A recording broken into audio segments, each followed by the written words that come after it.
Testing, testing. Can you hear your beautiful voice? Testing, testing. Testing, testing. I am audible.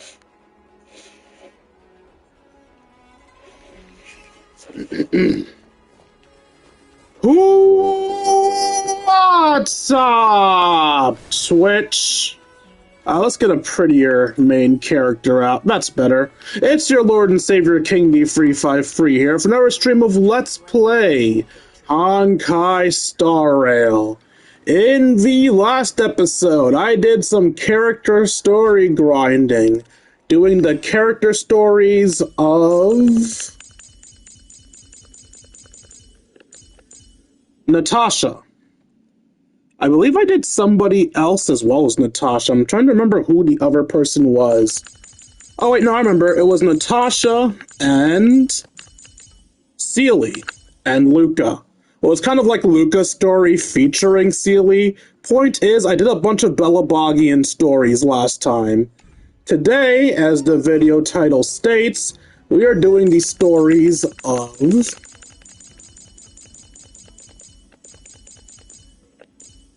Yang Cheng, the lieutenant to the General de Jianshou Loufu, and Yun Li, who I don't own, so I can't bring up a picture of her.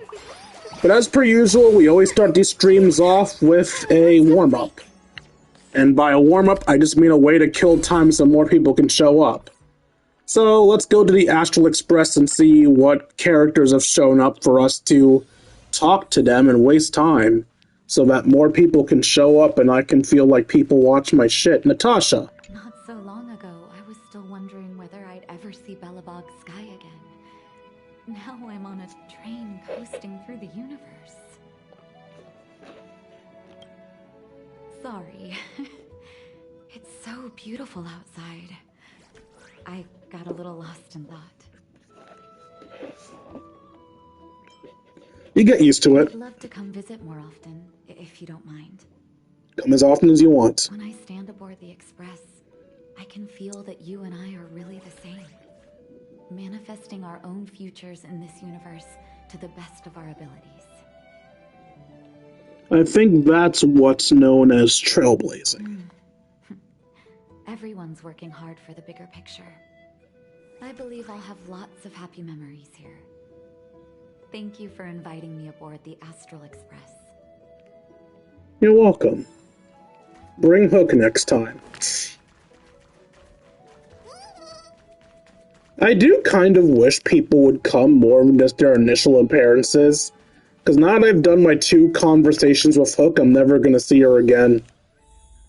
I went the wrong way. I'm surprised no one ever appears back here. Like, could you imagine some nerdy character coming back here to chill with Don Hung? Like, could you imagine Yun Li and March 7th just chilling in her room, talking about shit?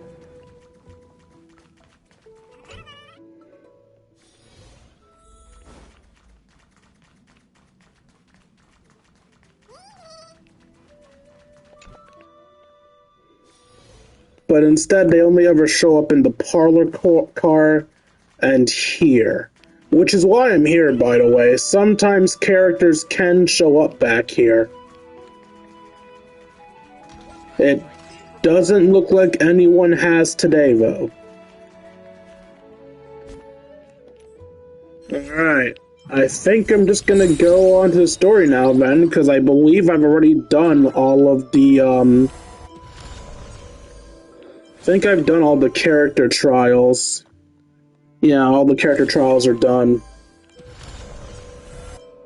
By the way, I need to get around to testing how to cheat out this event, because I hear there's a way to cheat it. Until I figure it out, though, here's my code. Use it, please. I need the Primo Gems. Alright.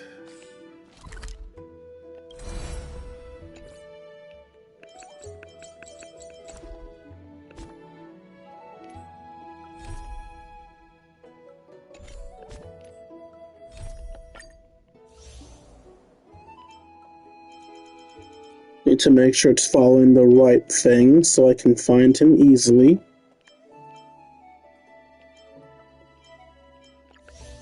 You're in the first set, right? Yeah. Central Star Skiff Haven.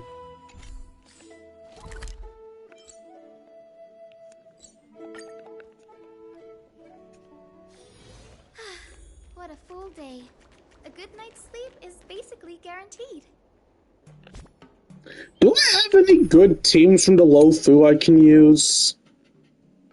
That's a Penaconian team. That's an Amphorius team. That's a Penaconian team. Penaconian team. Amphorius team. Technically a hodgepodge team. Yeah, I don't have a Jianzhao Laofu team. Yeah, we'll just go with these guys then. Screw it.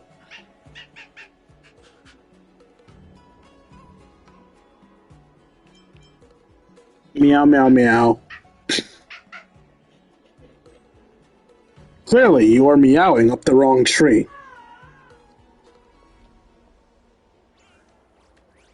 What if I just leave it be?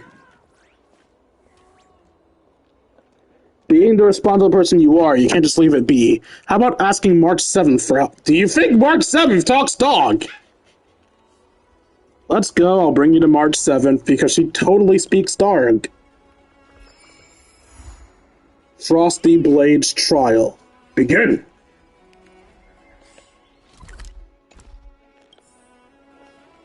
Wait, why is March 7th here? I thought I'd be going back to the Express. Wheeltide spring is in season. Wait, oh, Hyacinth's shorter than March? I never noticed that. She's at tit staring level.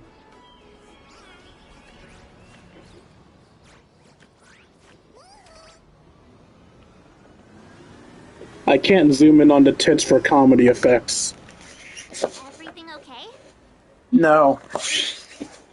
March, can you help me translate something? Why is D-Ting talking to you? I've always been nice to cute little animals.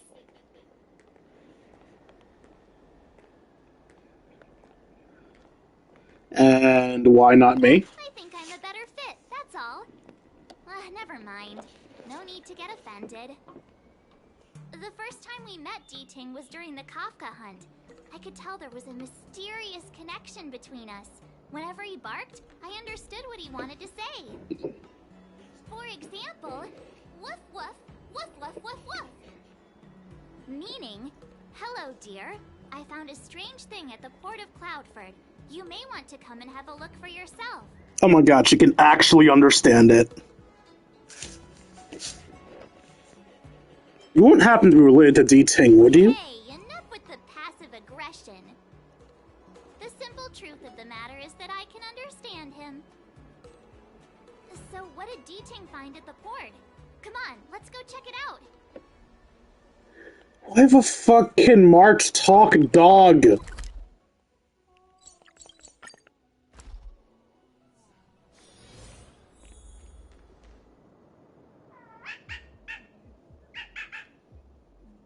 Little D-Ting says he's been dutifully searching for clues all over the Xianzhou. He notified us as soon as he found something strange. So what does he want us to take a look at?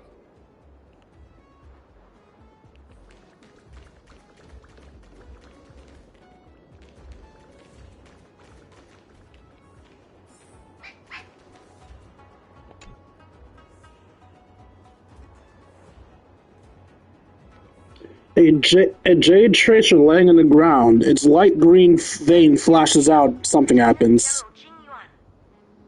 I'm in active pursuit of a fugitive.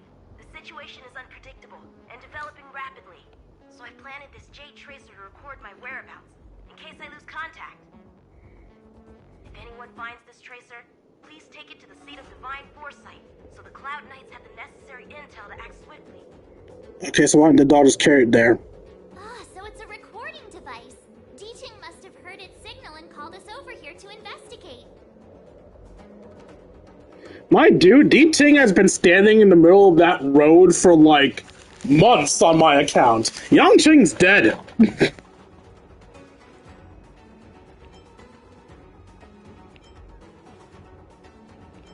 They sent a child to apprehend a major criminal? Disqualify him just for being a little baby. If he's the general's retainer, there must be more to him than meets the eye. Oh, I thought he was his apprentice. We're not that old ourselves, right? And yet here we are, express passengers on trailblazing expeditions.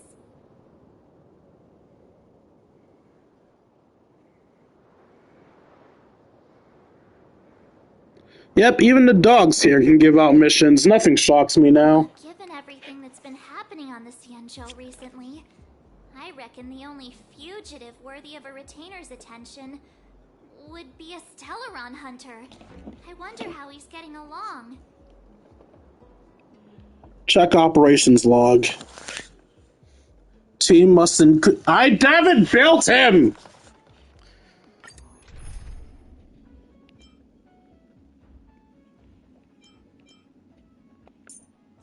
You know what? Screw it. Instead of using my main team, let's actually build a team around him. We'll use Hunt March. I'll look after myself. The only loufu healer I have.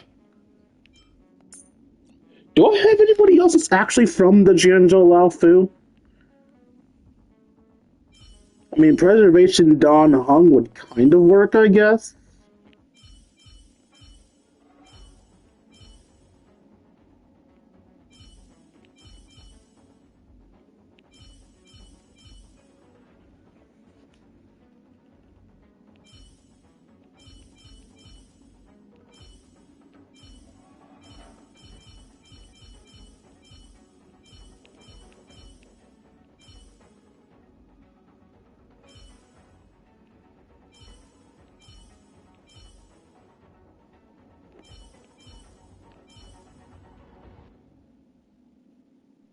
I don't really have anyone else good. Let's just use Trailblazer, sure. March, lead the counterattack. I believe in you. Alright, let's go, team. Blade tracking entry. Traces run cold at Starskiff Haven. I'll have to ask the Cloud Knights in the area if they saw anything.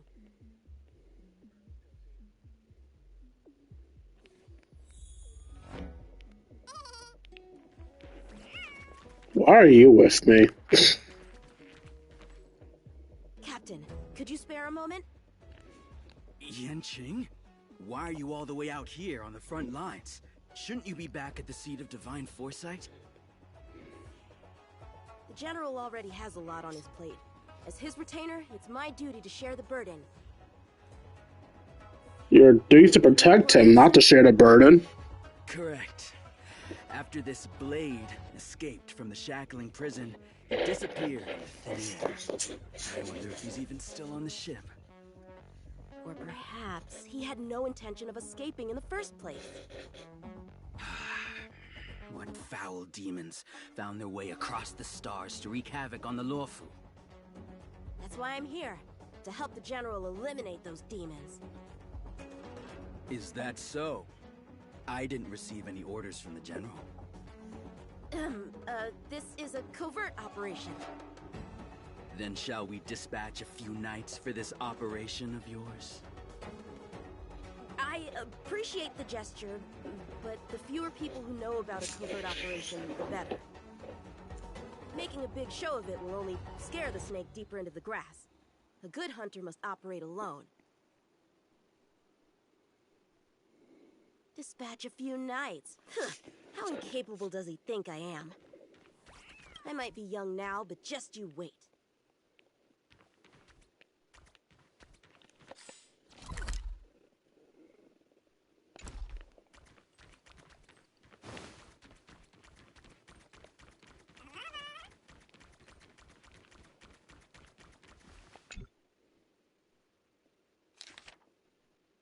Writing on the slip.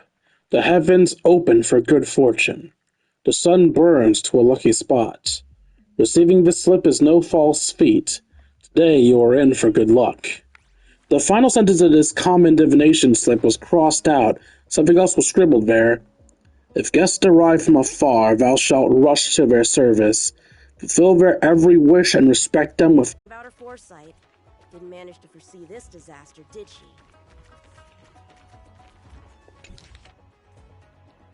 Cloud Knight's put...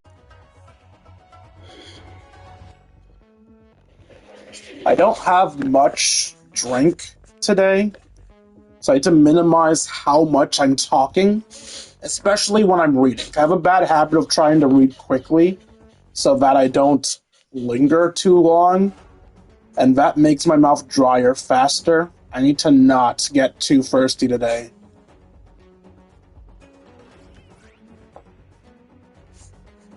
The perimeter is well guarded, but there are no traces of a fugitive passing through. It seems he has no intention of leaving the loufu for the time being.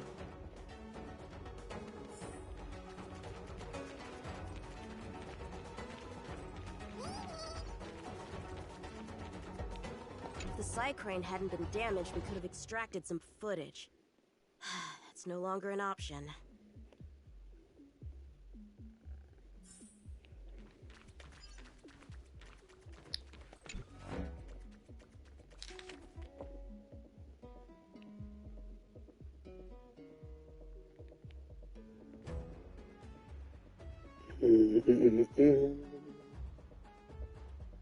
The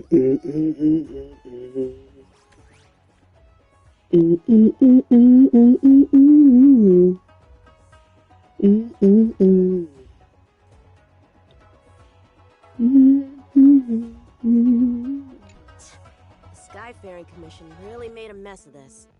Who knows if we'll ever find all these missing ships? Starskips are blocked from entering or exiting. There's no way the fugitive got through. But if he fled toward the interior of the ship, it'll be hard to track him down over such a vast area. A fugitive would still have to rely on starskiffs to travel between different delves. If we start by investigating the starskip he stole, maybe we can get a lead. Guess it's back to the docks again.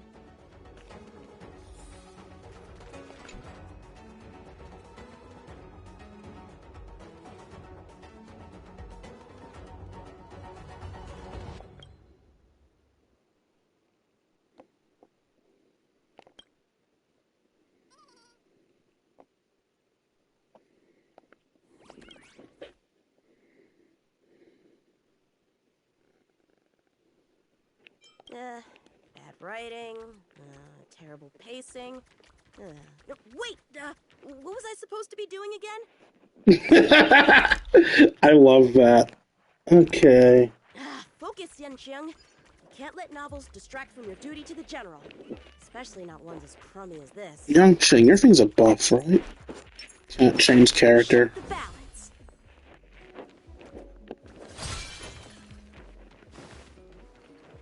Looks like the influence of the Stellaron spirits is growing.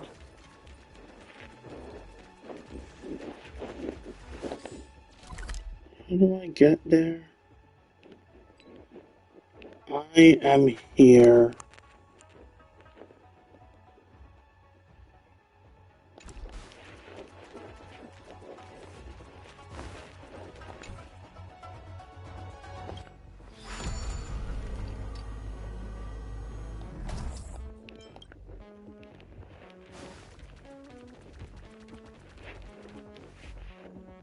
What's this? This kind of wound is not the work of a Cloud Knight. The best prey is one that leaves traces.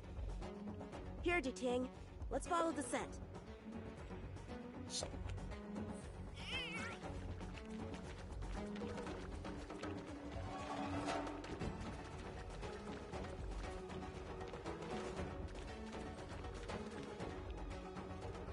Civilians are still getting attacked? Where are the Cloud Knights? Hey, don't panic! I'll get you out of there!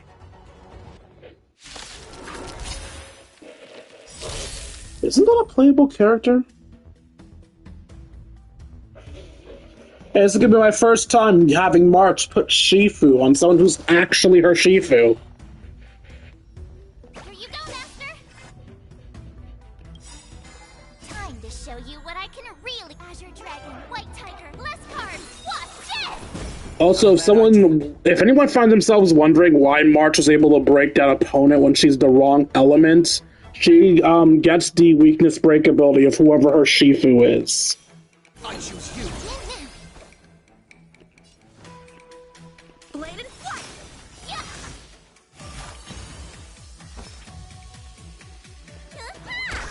Mimi! Mimi! Strike with heart!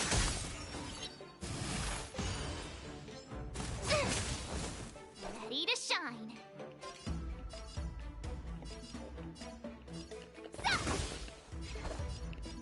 Bladed flight! Yeah! Awesome! Shing! You bully! Let me pen your wounds. Hiya! Mimi! Time for Dude, how bad is the speed of my Remembrance Trailblazer? Huh? They were on their feet a second ago. Thank you for your assistance, young man. Just doing my job. The port has been sealed off. Why are you here alone? I came with a merchant ship. The shadows of old friends have returned to my thoughts of late. I came to reunite with them and relive old times. Who would have imagined the loufu could become such a dangerous place? You chose a bad time to visit, I'm afraid. There's been an incident. It won't take long for the General to fix it, though. This place isn't safe. We should head to the nearest Cloud Knight garrison. By the way, did you see a man with long hair and black clothes around here? You can't see? He thought the criminal was a man. My name is Yun Qing. I'm registered with the Cloud Knights. And your name is? Jing Liu. Nice to Oh, meet she gave her actual name. Miss Jing Liu. Allow me to lead the way. We might have to take a bit of a detour, but I promise to get you to the Cloud Knight safely. Oh, I thought Jing Liu was the... Well, she could still be the criminal. Where exactly are we headed, young man? To the docks. Don't worry, you'll be safe. Where'd she come from? So, are you from one of the other Xianzhou ships? The Yaoqiang? The Fanghu? I'm from the Xiangcheng. The Songcheng? There's a ship called the Songcheng? Why haven't I heard of it? How long has she been away? Miss Jing Liu, how long has it been since you last set foot on the loufu? Are you always this talkative? Yes. Just making conversation. I wanted you to know I was still here. Let's get going, miss. Careful. Take your time.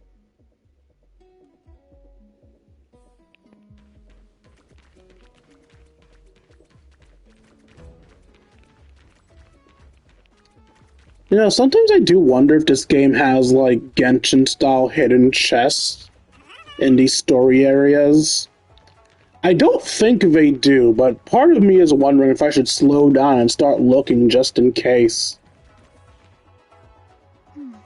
Where do we go from here? Shh, quiet. We've got trouble to deal with first. Wait here a moment, miss. I'll be right back.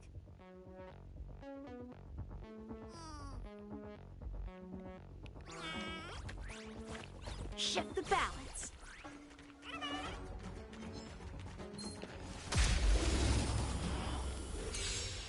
Who are you and what are you doing here?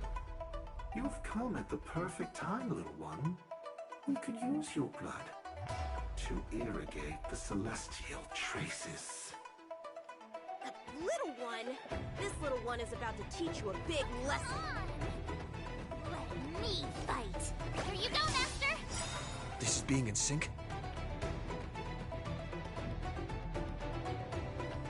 Trust me. We can do anything!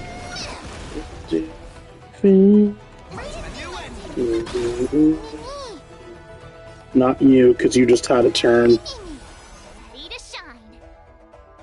Yeah. Time for swordplay. Blade and slice.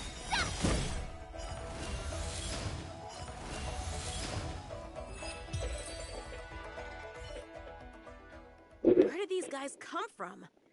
Huh, the general was right. There's a threat lurking on the Xianzhou itself. You are quite the sword master, young man. You saw that?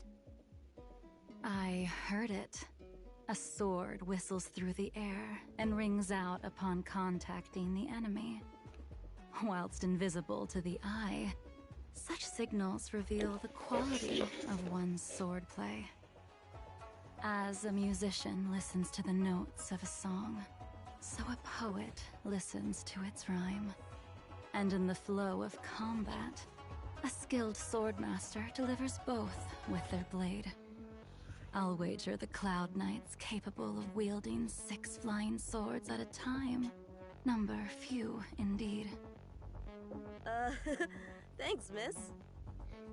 However, your zealousness inhibits your ability to hide your line of attack. Huh? Which causes your sword's song to become somewhat mumbled at the end. I guess the connection between music and swordplay is real after all. The general told me something similar. He said my swordplay was too proud and angular. He said it lacked the maturity required to win the title of Sword Champion. Sword Champion. If I recall correctly, that title is bestowed on one who reaches the pinnacle of swordsmanship in the Cloud Knights. But that was a long time ago. Right! Ever since the sedition of Imbibitor Lunae, the title of Sword Champion has gone unclaimed. But once everything settles down and the combat art ceremony returns, it's a title I'm determined to win. The Cloud Knights have many martial arts traditions. Who was it that instructed you in swordplay, young man? I see you're no stranger to the art. I won't keep you in suspense. My master is none other than General Jing Yuan of the loufu. General. I know you haven't visited for a long time, but surely you've heard of General Jing Yuan. He says he has no affinity with the sword, that his skills are getting rusty. Well, if that's true, I never noticed from his training. Alright, the coast is clear. Let's keep moving.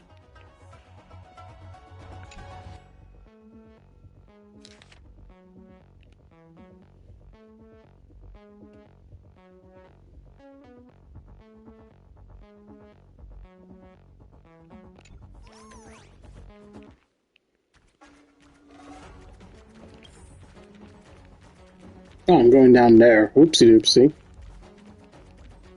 The Starskiff voyage log can be accessed through the dock navigator array.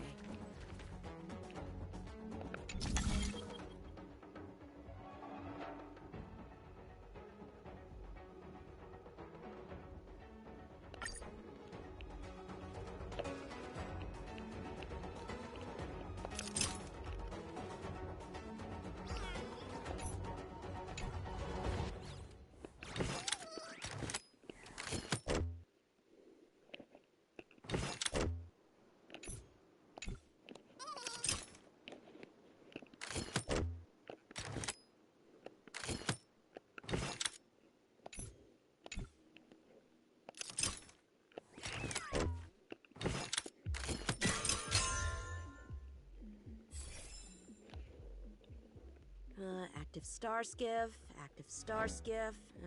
There! This one goes past the Divination Commission and the Artisanship Commission.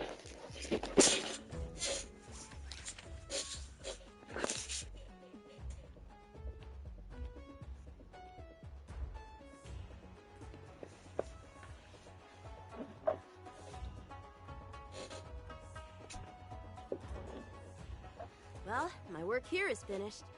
Now to make sure you get to a safe destination.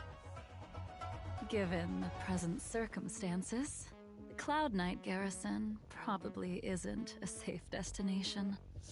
Wouldn't you say? Correct. So we're not going there. I'm taking you to the shackling prison. Safe, well-guarded, plenty of food, and a place to sleep. Young man, if you wish to apprehend someone, shouldn't you have a reason? Suspicious behavior and half-truths. Those alone are reason enough. You think you can fool me just because I'm a child? A sealed-off port with a stranded passenger? Unlikely. Not to mention you walking the whole way here without so much as a stumble. You can see as well as I can. The biggest giveaway was your comment about my swordplay. Correctly guessing the number of swords from the sound alone? You'd have to be more than human. You're not blind at all, are you? I never claimed to be. You came up with that yourself. Fear not, young man. I hold no grievance against you, and have never held ill intent towards the Xianzhou. The black veil covering my eyes is merely proof of my resolve to never look back, to never fall again into Mara and destruction. I came here to catch one person. It's quite fortunate that our paths have crossed. The one you're looking for. Is it Blade? Why would you say the name? Just ask who she's looking By for. Blade nowadays. A fitting name for someone who dedicated his mind and body to the ways of the sword. Take me to him, young man. You are no match for me, and therefore, no match for Blade either. Let me accompany you. There is no need to throw your life away. We've not even drawn swords yet, and you declare yourself the winner? Let me offer you a word of advice. Don't underestimate me. I was hoping to avoid a conflict with the Cloud Knights. How about this? Let's have ourselves a little contest. We can use the abominations that have infested the loufu as target practice, and see whose sword can slay more and slay faster. And if I win? Then I will obediently follow you to the shackling prison and receive whatever judgment awaits me there. Don't worry, I'll keep my end of the bargain. But if I win, you have to share Blade's whereabouts with me. Fair enough?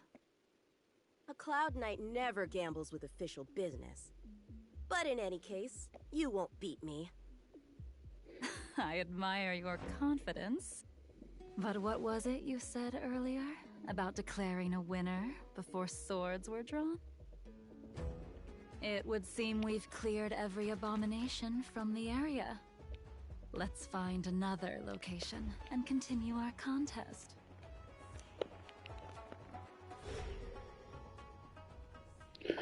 The two drew together before coming to a stop. Win.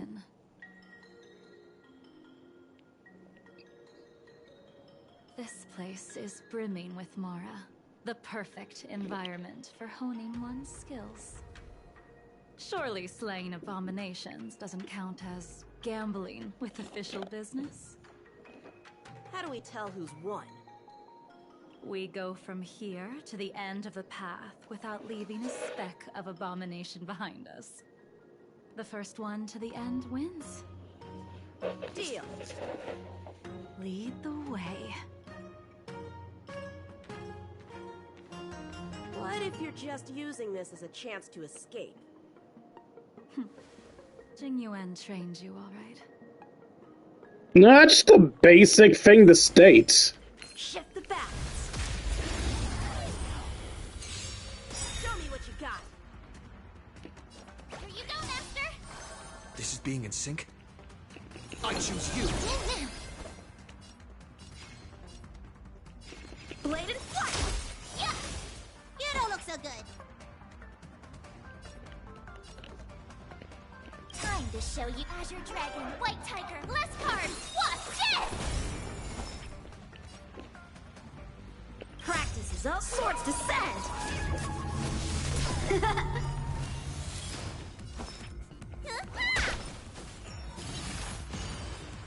A one-time enemy! Strike with heart! Me! Me! How many can you block? Wait, you get a follow-up attack when you basic attack? Where did she go?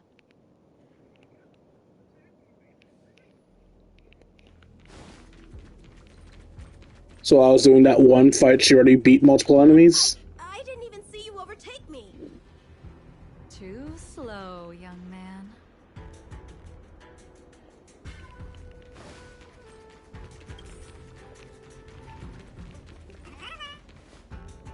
But how is that possible? What kept you this time? You'll need to work harder. Otherwise, you won't even catch me in a star skiff. I haven't had this much fun in a long time. Shift the balance.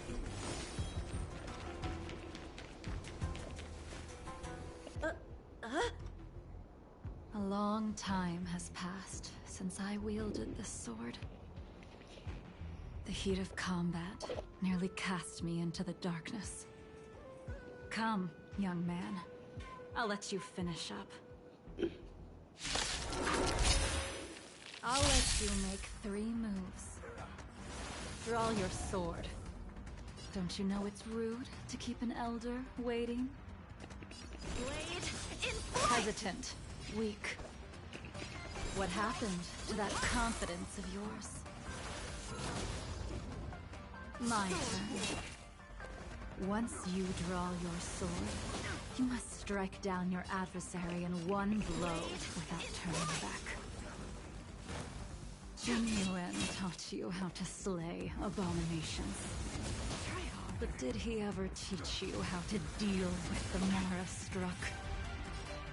The answer is, there is no difference. The sword pierces the body and severs its life. If this sword came for your throat, would you be able to deflect it?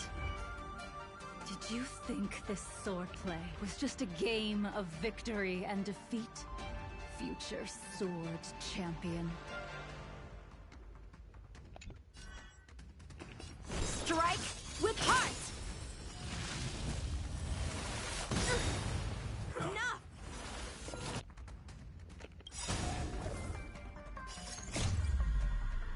Swords descend!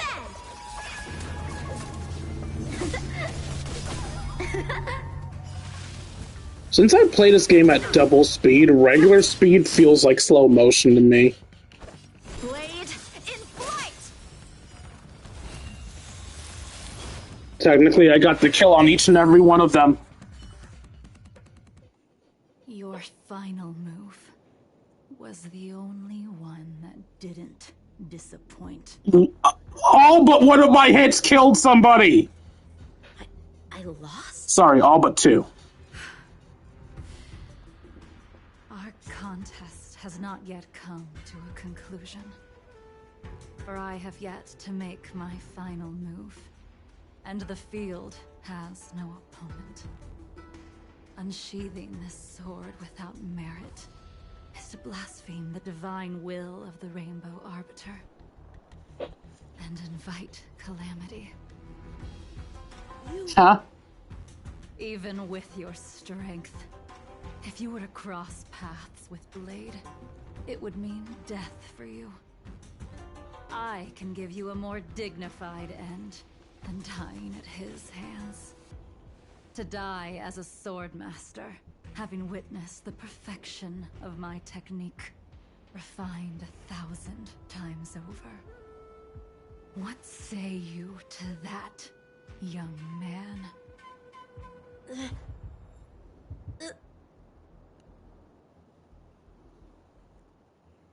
I can only refuse. Let's do a conviction.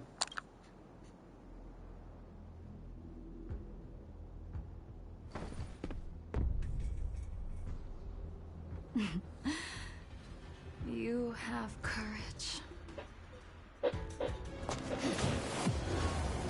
Is she an actual boss fight?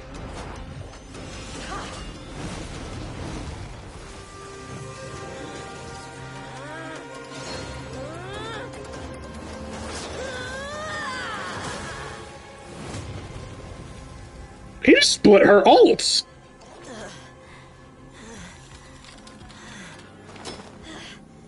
Or was that her enhanced attack? I don't remember that was her ult or enhanced attack. I haven't used her in forever. I'll take those records you found. Thank you, young man.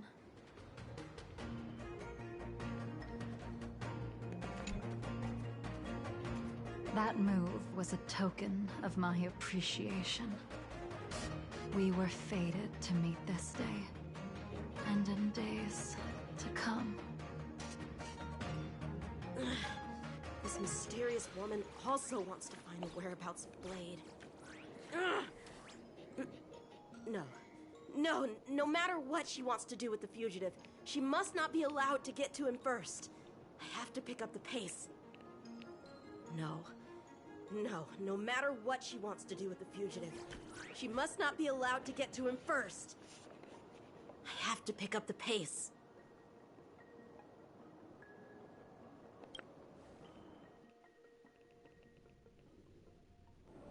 And that's the end? There's nothing else in the operations log? Nah, I stopped for shits and giggles. It wasn't like a good cliffhanger. That Jingliu seems pretty dangerous.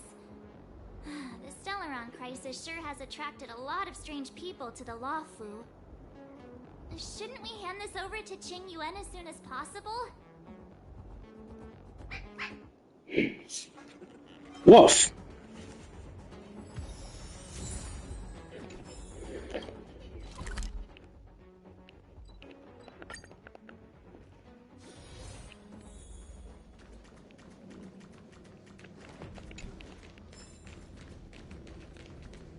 While I'm in here, are there anything else I forgot to pick up?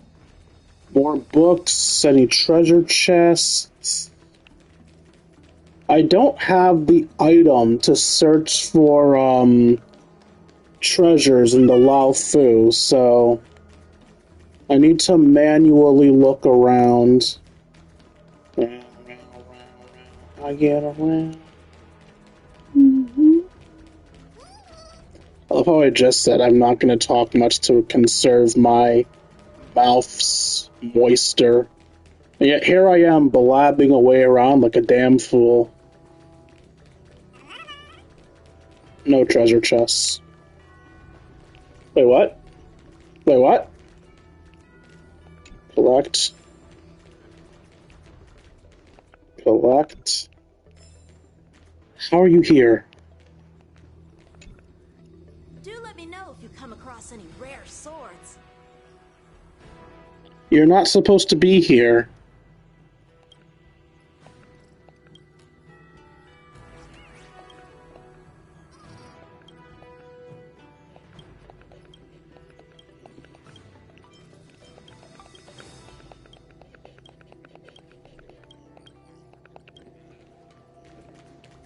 Moments like this kind of ruin the entire story we're trying to tell.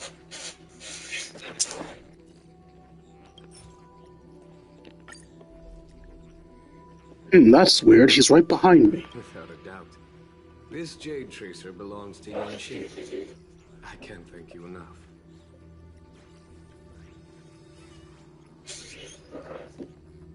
Who is Jing Liu? You already accessed the recordings? He accidentally pressed a button. No harm done. She was my mentor and my superior when I was a member of the Cloud Knights. However, she left the Xianzhou a long time ago. Jing Yuan is quiet for a while. Be sure to keep your distance and notify me immediately. Is Yangqing safe? Well, he's right behind me, so... He took on the charge of pursuing a major criminal. It is not my place to impede him for fear of his well-being. That is the nature of the Cloud Knights and their duty. I do have confidence in him, though. Yes, I have confidence in him, too. After all, he's right behind you! About Blade. Forgive me, but I cannot disclose this information. I don't have any other questions. Thank you again for your help, friends from the Express. The situation remains unpredictable, so take care. I hope to be able to drink and talk freely with you once again, when everything is settled. Joseki.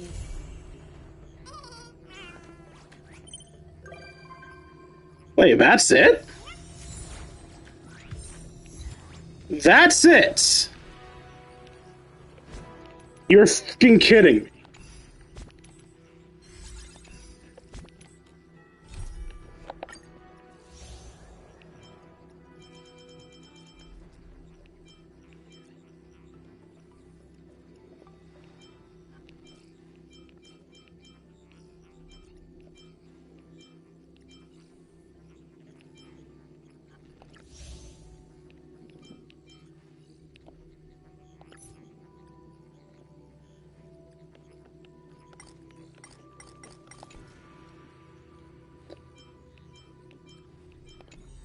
Okay.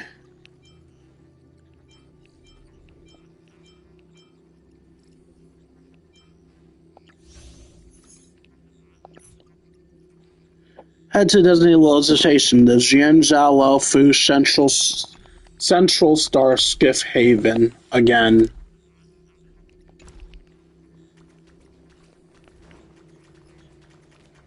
There's no way it just ends there. There has to be a part 2 or something. The part 2 will probably trigger while I'm doing Yunli's quest.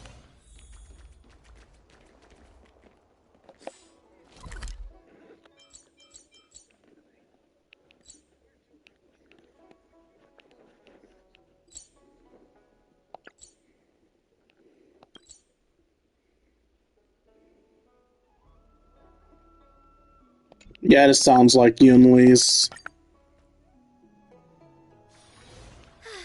What a full day. A good night's sleep is basically guaranteed. Ever since March started learning swordplay from Yenqing and Yunli, her voice has been absent on the Express. I wonder how well she's progressing. Where has she been these days?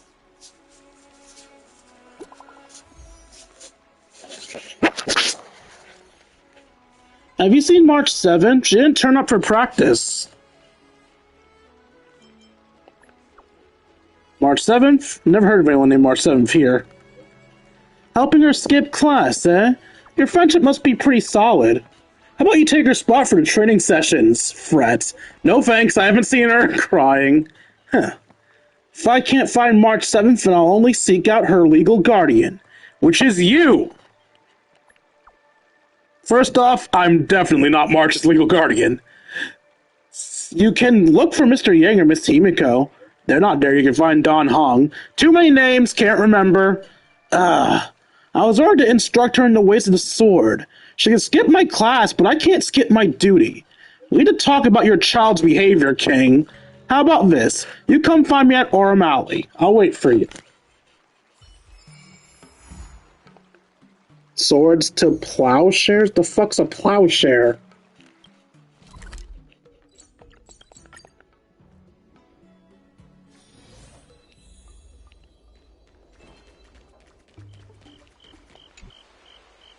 There you are. I was looking around before you got here. I already looked everywhere, but March 7th is nowhere to be found. Maybe March 7th is actually... Forget it. Let's just assume she successfully skipped class. Please don't make me take class now. Actually, she's been quite diligent in her swordplay practice and hasn't taken many breaks lately. I think she deserves a day off. Besides, I used to skip classes even more than her back when I was still learning. If I was in the mood, I could train for 3 days straight. But if I wasn't in the mood, none of my seniors could find me. So, I can understand where she's coming from. So then, can I go back? No need. I asked you to come, so I won't send you away empty-handed. What are you doing? Since you're here, let me treat you to some tasty food. Oh shit, okay. I'm more interested in you today. Was this a date? Let me be clear, I'm not learning swordplay from you. Let's walk and talk.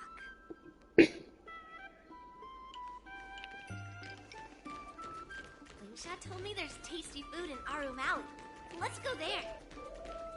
The fuck are you running so fast barefoot? Look, I get that people who walk around barefoot get used to walking on concrete and shit, but like running barefoot? You're just asking to step on a rock. One of everything on the menu. The entire menu? Did she stutter? Do you think it'll be enough? I don't have much money on me right now. Don't worry, I've got enough money with me. Yunli looks at you confidently. Then I'll start making a few dishes, and if you need more, just let me know. Thank you.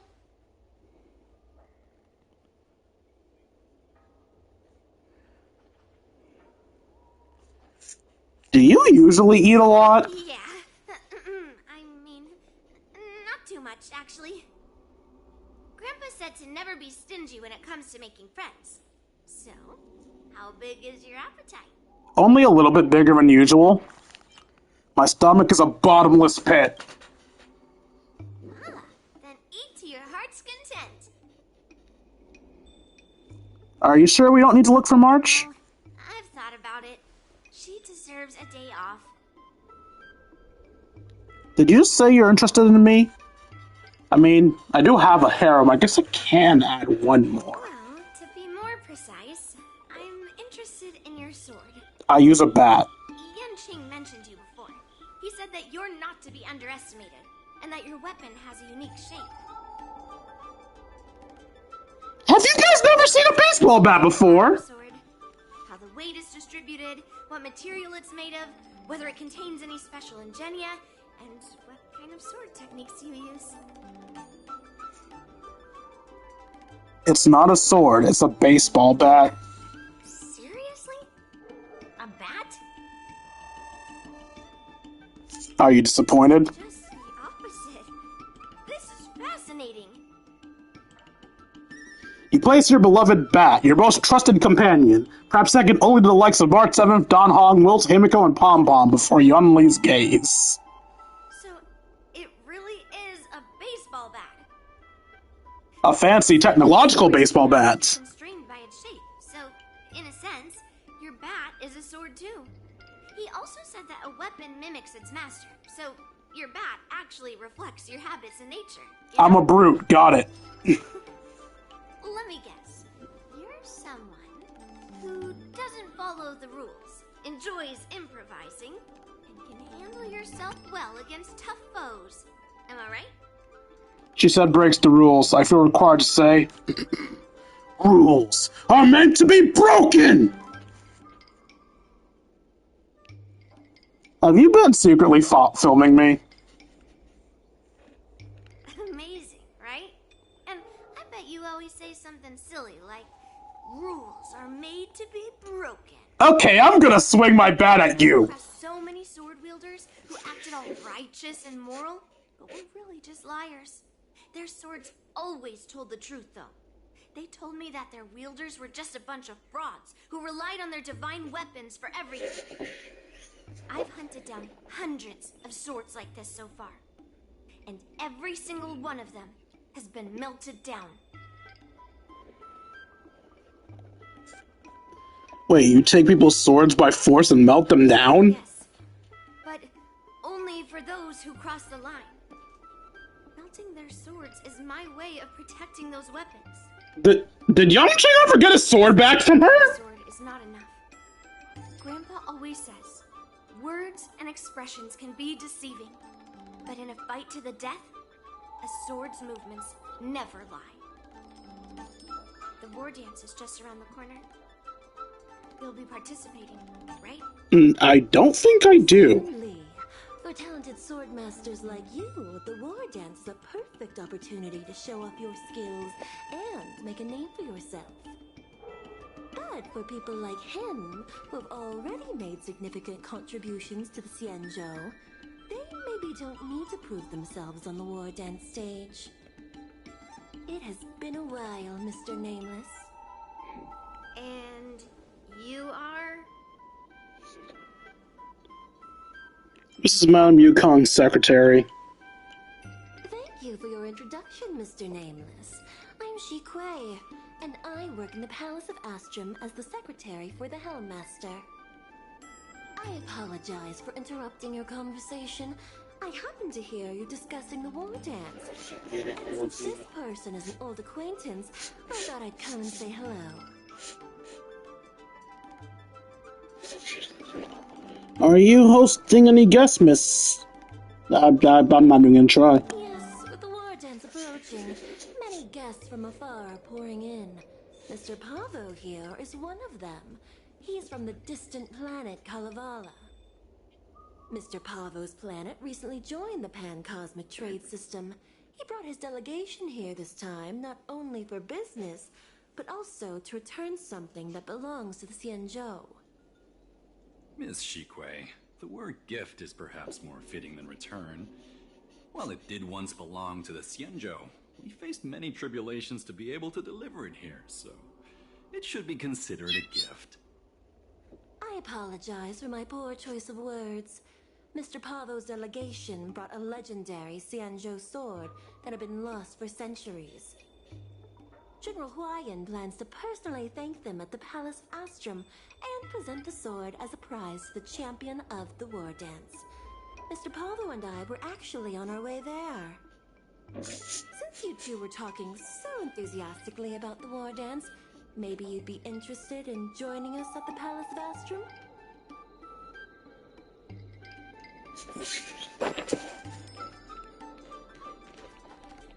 Optional, talk to Pavo.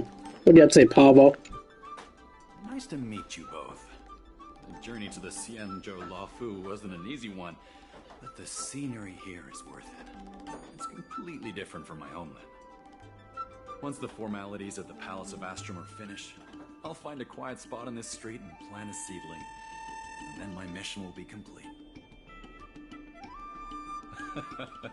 The Sword of Heroes will finally be returned to its rightful owners. I couldn't be happier. Let's talk about Kalevala. Oh, you're interested in my home planet? That's great. Your Excellency is welcome to visit us at any time. Even though the trade route just opened, it still might take around 200 system hours to get there from Pier Point. But our planet is really great.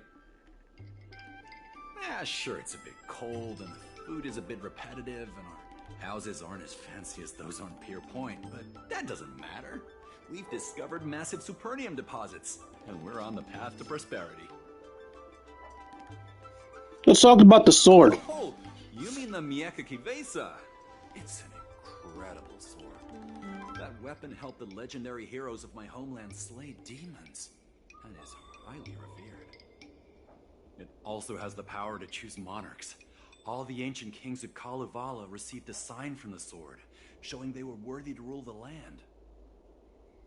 According to tradition, each monarch would plunge the sword into a stone, and only a hero recognized by the sword could pull it out and ascend to the throne next. That sword can actually appoint worthy monikers? Well, those are just legends from the past. No one today has witnessed it firsthand.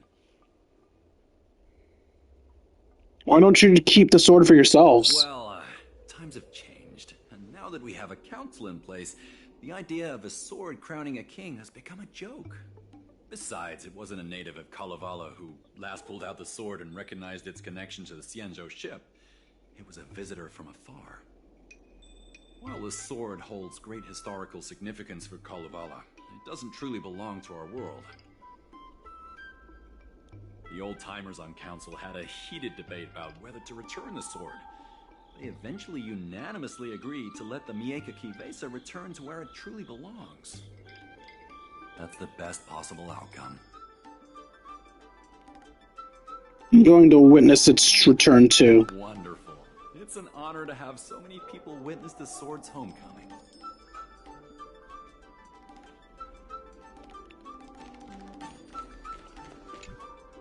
Let's head to the Palace of Astrum together. I'm not interested in the sword, to be honest. I am. It's the prize for the war dance, after all. I might not know all the stories and legends. I know a legendary sword when I see one. Noted. Why are you included? He asks me to go look at swords with him, but he hasn't said anything about this one. It's really weird. But now that we're invited, let's go and check it out.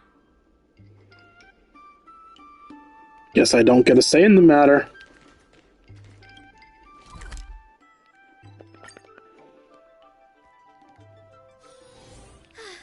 What a full day. A good night's sleep is basically guaranteed. There you are. Come on, let's go to the ceremony together.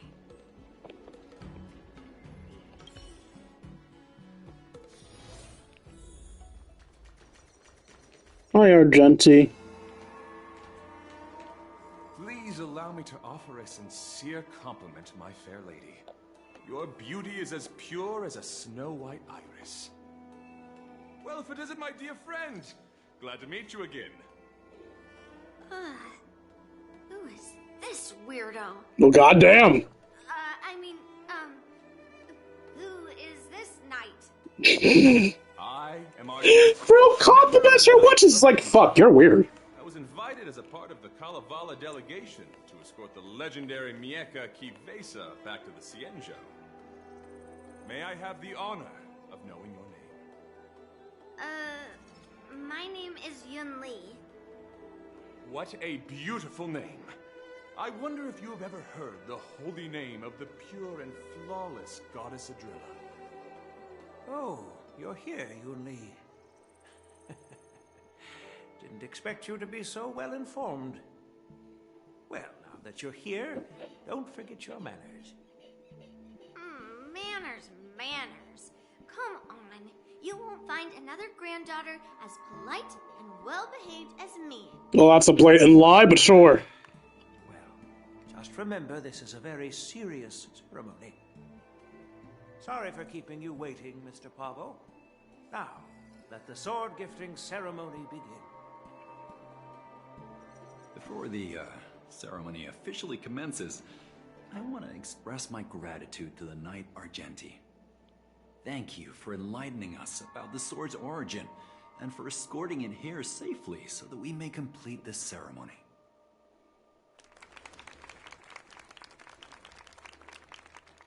On behalf of the Kalevalan delegation, I, Pavel Kalistaya, am here to return the legendary Mieka Kivesa to the Xianzhou Alliance, its rightful homeland. I'm truly grateful for Kalevala's noble act of returning the sword and for the Knight of Beauty's chivalry. Now, as we gather here on the Xianzhou loufu, I officially welcome the sword back to its homeland. Mieka Kivesa. It's a fitting name for a sword with such a legendary past. I still remember the name engraved on this sword the day it was forged. Gu Yin. It was forged by Han Guang, a craftsman from the Zhu Ming's Flame Wheel Forge. Wait. Hangguang? Although its blade is worn and cracked, its essence remains as resilient as the Xianzhou Cloud Knights. All it needs is some repairs and polishing by the skilled craftsmen of the Artisanship Commission to regain its former glory.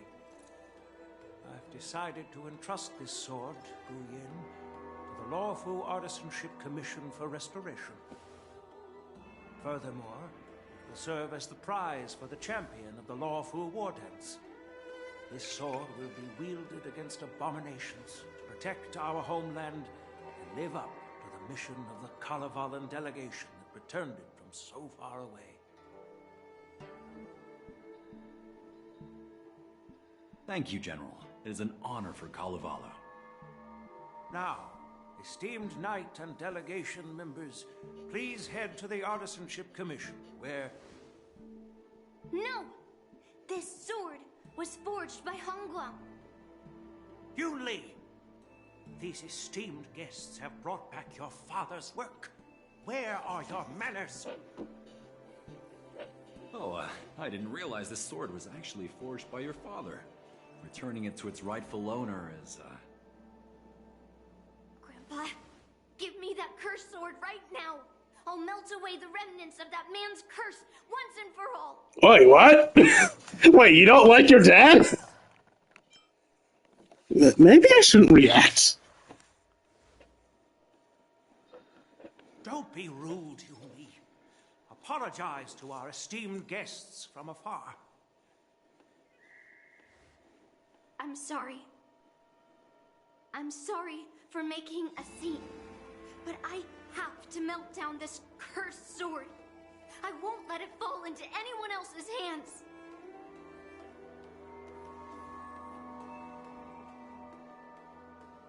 Yun Li, please, go for now.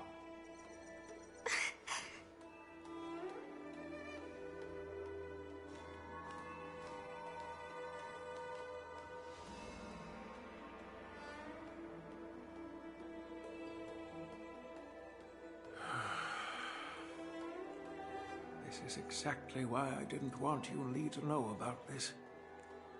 I didn't want to create trouble, but trouble found its way here anyway.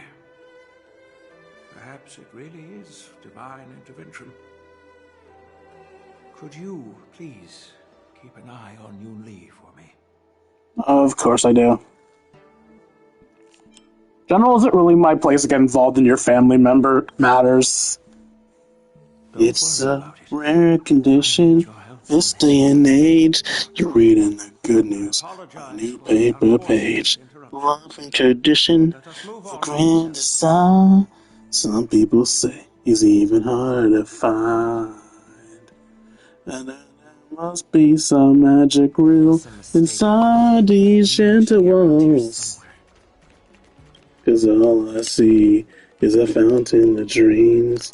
Real love bursting out of every seam.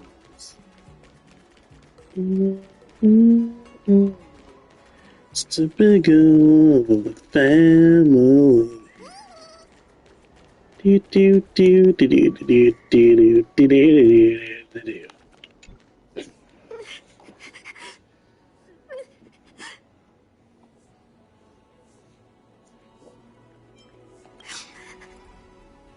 Stop watching me and say something.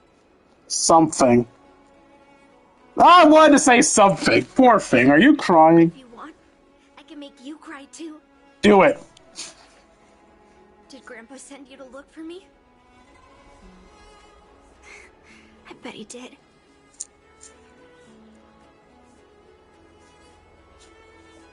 Actually, I'm here because I care about you. Really?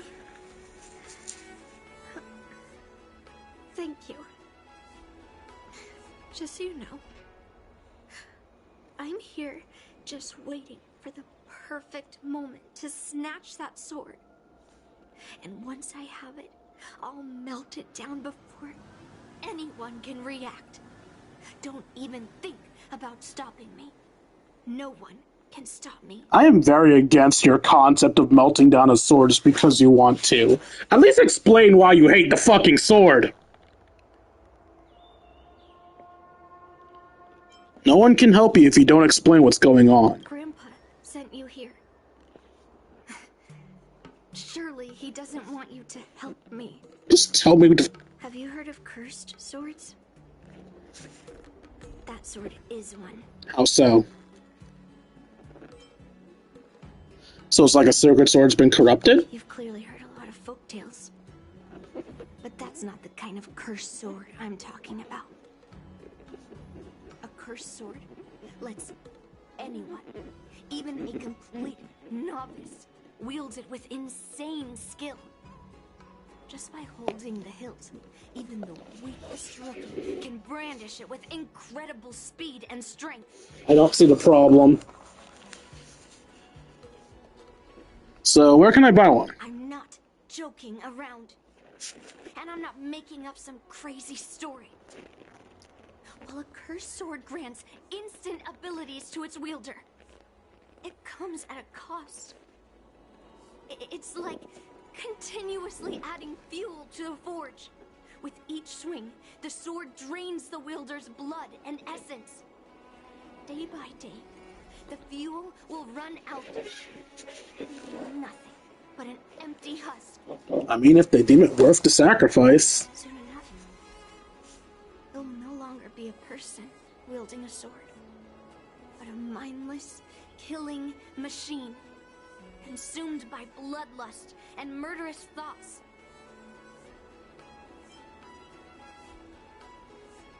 So it's like being possessed by Heliobi? So you're familiar with Heliobi. That makes this much easier to explain.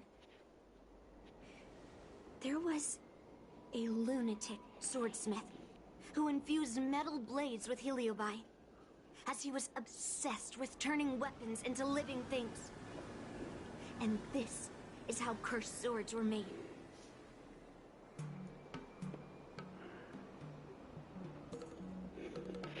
So Guyon is one of these cursed swords? I know, I shouldn't have caused a scene at the sword gifting ceremony. But I've thought this through. If I don't make a fuss now, that cursed sword will cause a whole lot more trouble. So it's better if it's me causing the trouble. By the way, aren't they supposed to be taking the sword to the Artisanship Commission for repairs? Why haven't they come out yet? Any ideas? Maybe there are other ways out of the Palace of Astrum. Looks like they're not going to show up here. I'll just head straight to the Artisanship Commission. It doesn't matter why Grandpa chose that sword. I won't let it fall into anyone else's hands.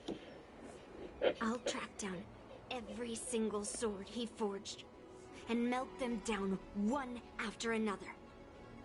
Just like I've been doing all these years. I have to go now. Is she planning to sneak into the Artisanship Commission and steal that sword?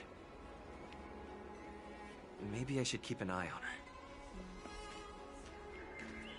Dude, if I was a swordsman in the world of Honkai Star Rail, I would either die by Yunli's hand or kill her myself. Where could she be? I would not be okay with all of this taking my sword to burn it because she doesn't think I deserve it crap. Bio monsters, I don't give a fuck about you. I am not here for any of you. Here it is. I know I saw a puzzle. Okay.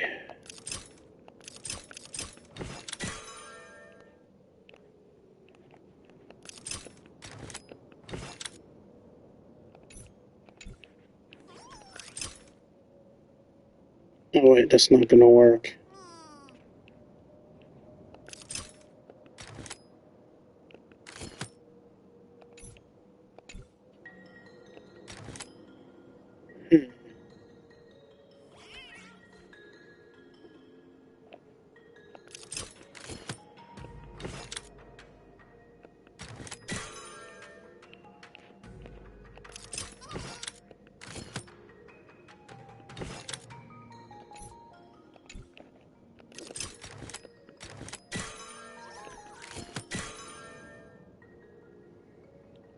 Need them separated by one more degree of separation.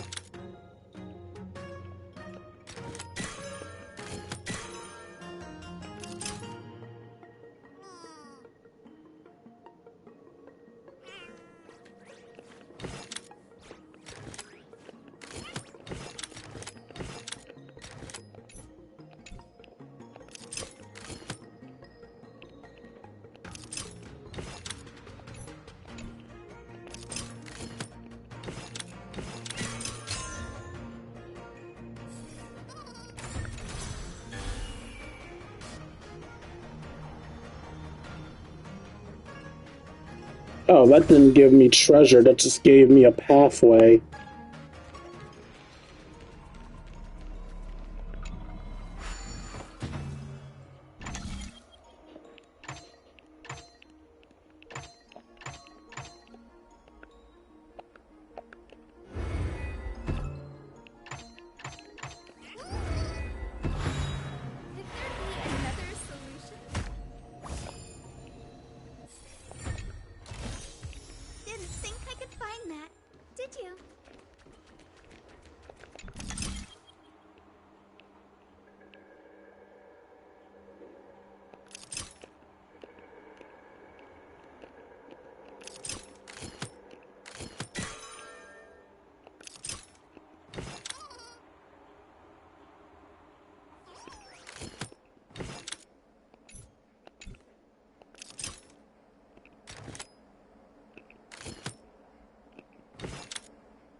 We need one space separating these two.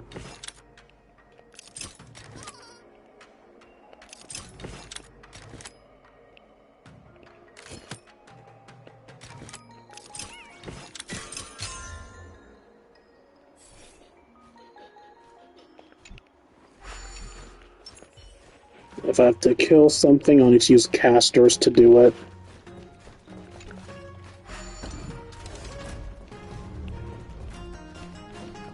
Who said you were done? Go. Forward. Move.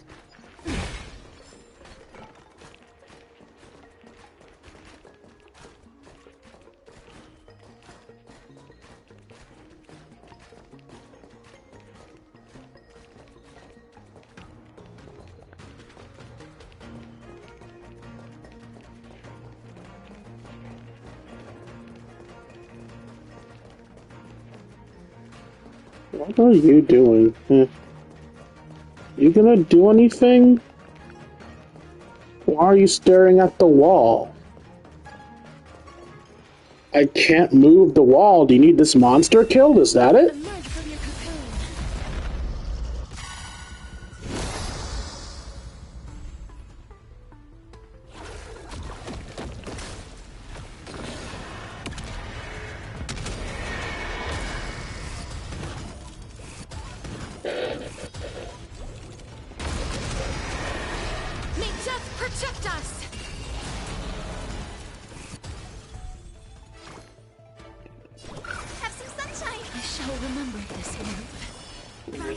Got a pocket full of sunshine. Don't worry, night falls. She never gonna shake me. Sticks and stones never gonna bake me. Bake me? Take me on. May wandering souls find their own way out. Can you move up now? Yes. You just didn't want to deal with the monsters. I don't know why you chose that spot to show you didn't want to deal with the monsters, but whatever.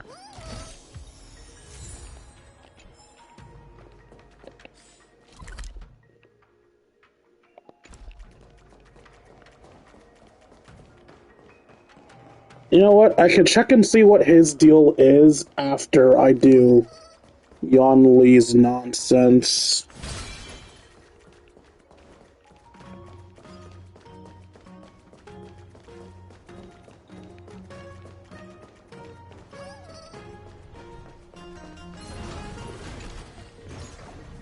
Be careful. There's something unsettling ahead. Okay. Emerge from your cocoon. I was like, wait, a monster sees me where? Protect us!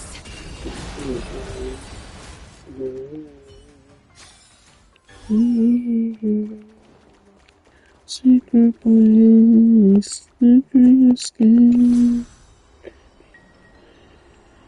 I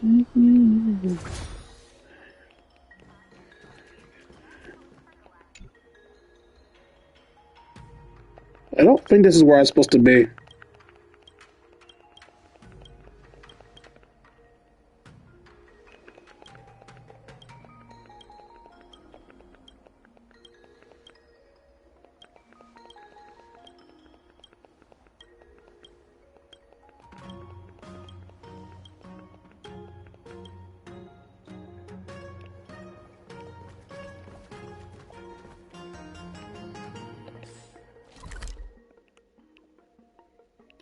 I'm just gonna teleport back to Yunli.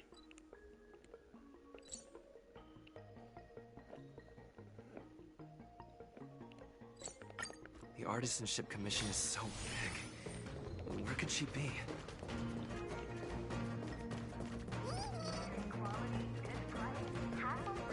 Just a while ago, a girl came up to me, all fierce and demanding directions. She said she's a member of the Artisanship Commission. Do you know her? No idea who she is. If she really works here, how can she not know her way around?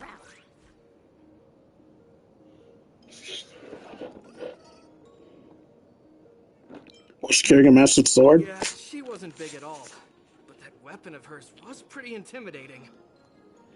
She was in a hurry, heading straight for the Artisanship Commission, and I didn't want to ask too many questions. She said something like, "I'm a member of the Artisanship Commission. Where do you keep your precious stuff?" Got scared and pointed her toward Master Gongshu's warehouse, where he stores his arumatons. Wait, why did you give her directions? What if she's planning to steal something? He didn't want to die. Leave him alone. Let's cut to the chase. Where'd she go? Where else? Like I said, she was headed straight for the warehouse, where all the valuable arumatons are. Yeah, that place is filled with Master Gongshu's precious arumatons. I bet they'll give her a hard time. Sadly, I must now go save her. Yes, I said sadly, she caused shit. Oh, looks like I would have gone the way I ended up going anyway.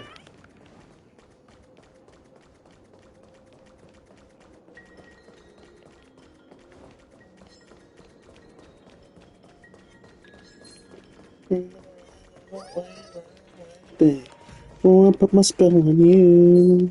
Wait on the seven.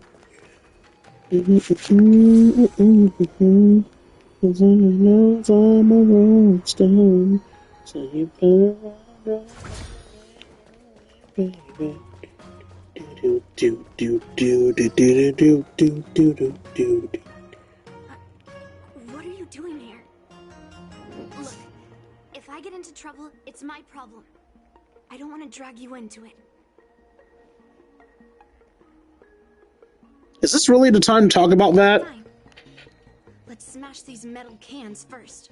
Then we can talk.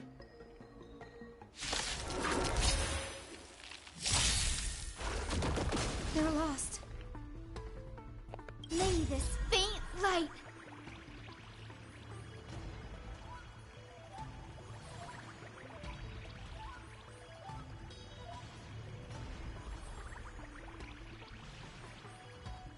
God, she looks so pretty. No rush. Emptying your mind is a good way to relax as well. Dispel the glue! Restore the skies! Thanks. All energized. Have some sunshine! Next time it rains, I'll be there, umbrella in hand. Rise and shine. Don't worry, night falls. Good night. Together we can stars. Shine for the heroes. Please cherish this time. Embrace a new life. Darkness with me.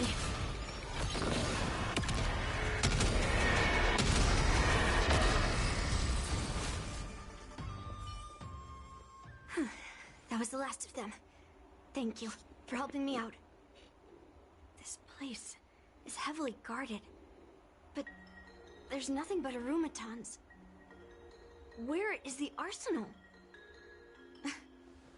Seems like not even those craftsmen know where the arsenal is. At this rate, we won't find anything. And Grandpa might take me away before I can do anything. You're not really here to help me. You're here to stop me, right?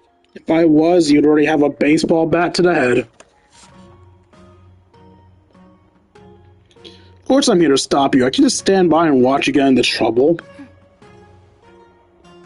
You have a kind soul. But if you want to stop me, you'll have to prove yourself. You probably think I'm being impulsive and unreasonable, right?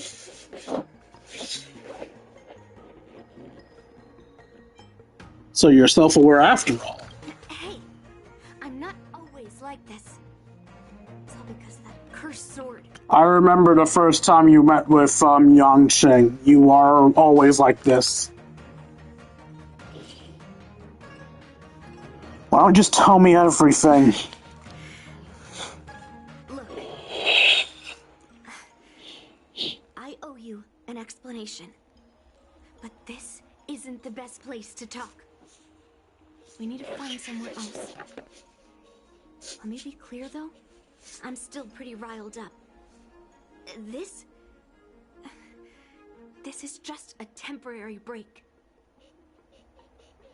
I already told you about Guyan. The sword that was returned during the ceremony. It's a cursed sword, with a heliobus inside. And Hongguang, the swordsmith who forged it, is my father. I rarely mention his name to anyone other than Grandpa. Maybe, like you said, I've been avoiding having to talk about him. But as long as my mission to hunt down cursed swords continues, it's impossible to avoid the topic forever. For some reason, I feel like I can open up to you. Honestly, I don't remember much about him. All I know is that the Flame Wheel Forge used to be a bustling place, with people from all over coming to get one of his swords. They called him the greatest master craftsman since Yingxing. I didn't catch all the details, but I do remember seeing him forge those amazing swords, while the visitors watched with smiles on their faces. I used to believe that craftsmen brought happiness to others. The swords crafted by the Flame Wheel Forge are famed across the stars. They possess exceptional sharpness and invincibility. With these legendary weapons, even ordinary people can become skilled warriors, capable of overcoming the most formidable opponents. But then, he became obsessed with becoming a famed swordsmith, and started crossing all sorts of lines. He forged cursed swords that should never exist. And all those people who desired those twisted swords started flooding into the palace. However, just like Grandpa said, those who excel with the sword will eventually suffer by it. The palace was overrun with visitors from afar. Some left empty-handed. Others got swords that didn't fulfill their desires. And some even resorted to stealing. And in the midst of all the chaos my father created, he ended up being stabbed by one of the swords he forged. It was so sudden and unexpected. Everything went silent for a moment. All I could hear was the sound of bones breaking and blood pouring out. I was frozen in place. unable to move. It was only when my mother pushed me away from the deadly swing of the cursed sword that I managed to escape. I don't remember much after that, except for the pounding of my heart and the sound of my own gasps of breath. I could hear the smiths in the Flamewheel Forge shouting, "Run away, Yunli!" And the screams of agony. My tears wouldn't stop.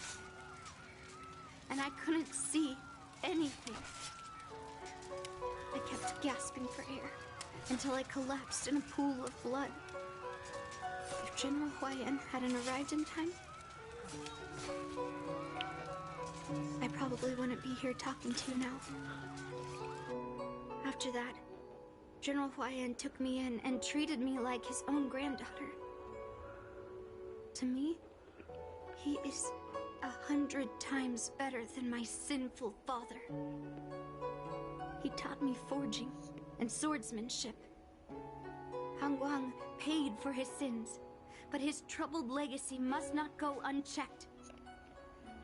According to the records, he forged a total of 1,382 Heliobus cursed swords, and 182 of them had unique designs. When I joined the Flamewheel Forge for training, I made a vow to hunt down all those cursed swords. So far, I found 312 of them, and Guyan will be my 313th. Like all the other cursed swords, I'll separate it from the Heliobus. Then, I'll melt it down and make it part of the Blade of Forged Remnants. I've said my piece now. Even though it'll be tough for Grandpa, I still have to melt down the sword.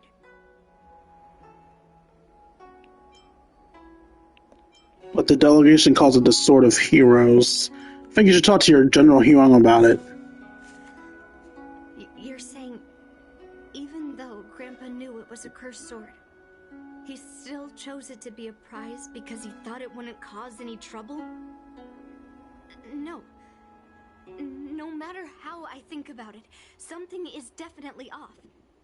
Grandpa didn't tell me anything about the ceremony.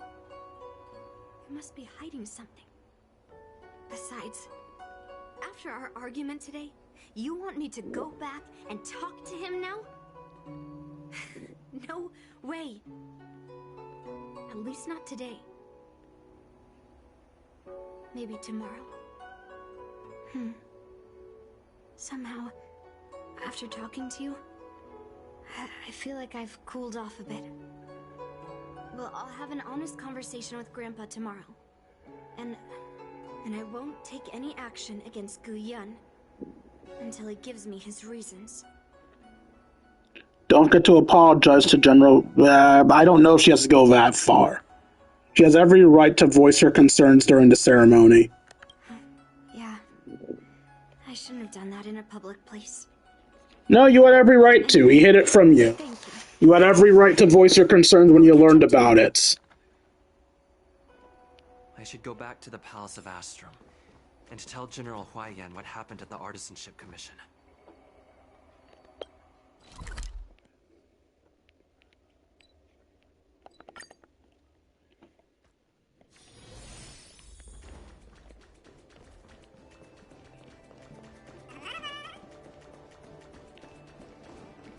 Book.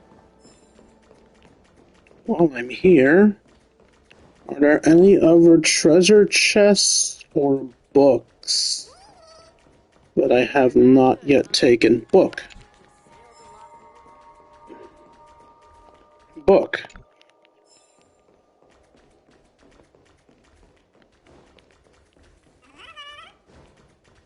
Fox. Book. Old fart. My granddaughter didn't cause any trouble, did she, young man? No, but you did. You explain what happened in detail, and Hyun's nervous expression eases a little. Sorry for all this trouble. Yunli told you quite a bit. Now it's time for this old man to tell my side of the story. Han Guang was my beloved disciple. A rare genius not seen in the Flame Wheel Forge since Yingxing. However, talent can sometimes be a curse. He had an unusual fervor for forging, and he dreamed of forging a sword with self-awareness that surpassed that of humans. He believed it would make warriors invincible without any training. According to him, while weapons of mass destruction like Ju-Ming flames and alchemical arrows can destroy many enemies, true victory lies with soldiers who fearlessly fight, ready to lay their lives on the line. Usually, Xianzhou swordsmiths infuse a basic level of awareness into their swords to make them easier to wield. But even then, soldiers need to experience countless battles to overcome fear and sharpen their instincts. So...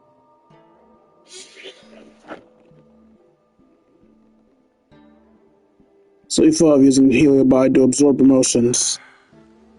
By infusing Heliobi into swords, he managed to forge weapons that could grant their wielders strength and valor, and even make decisions for them. However, weapons are different from regular tools. They are meant to kill, plain and simple. After countless battles, all the anger, fear, and bloodlust are soaked up by the Heliobi within the swords. The soldiers wielding them not only gain strength, but they also become consumed by the malice, turning them into puppets possessed by the swords. No matter how noble Han Guan's intentions were, those weapons, soaked in blood, turned into cursed swords eventually.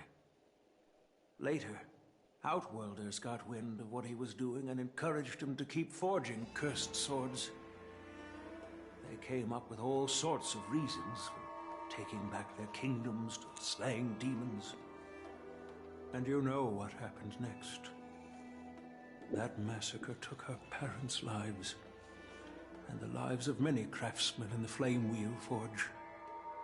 Yunli managed to survive, but she couldn't escape the horrors of that day.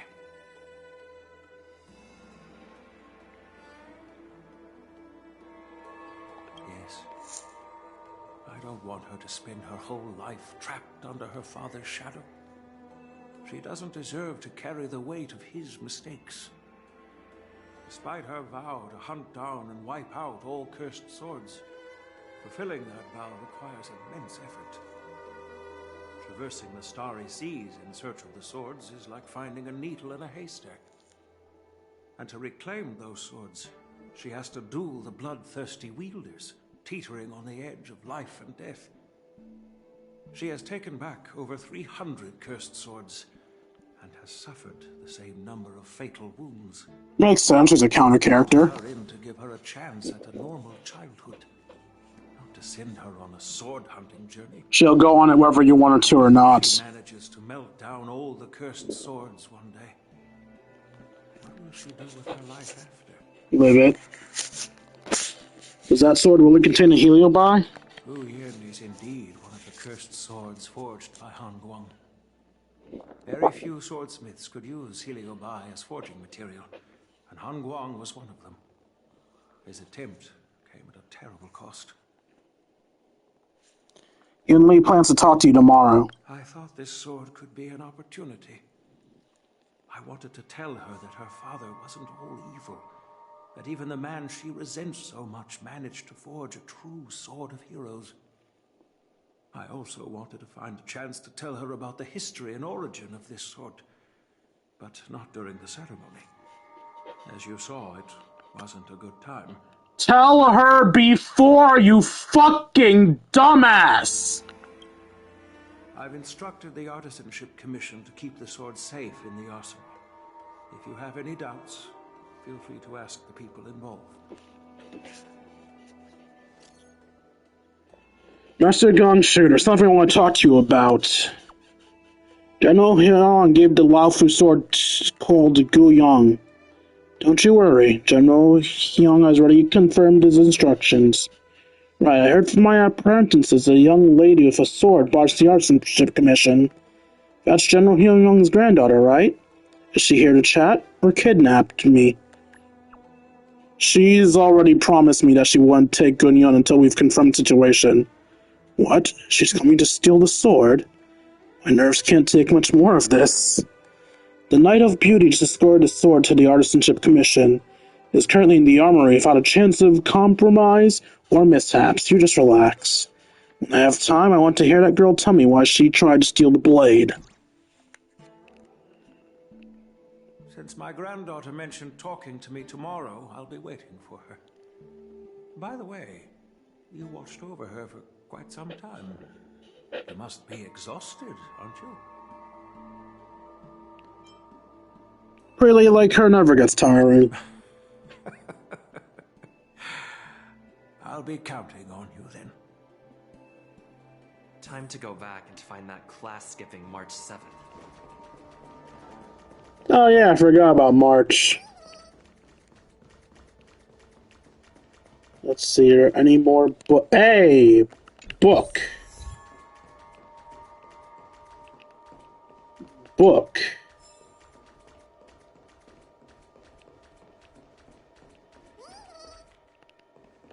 Book.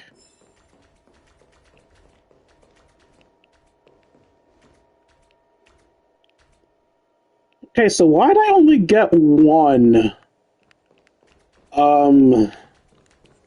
Not trophy, achievement. You would think there would be multiple achievements for getting multiple series of books.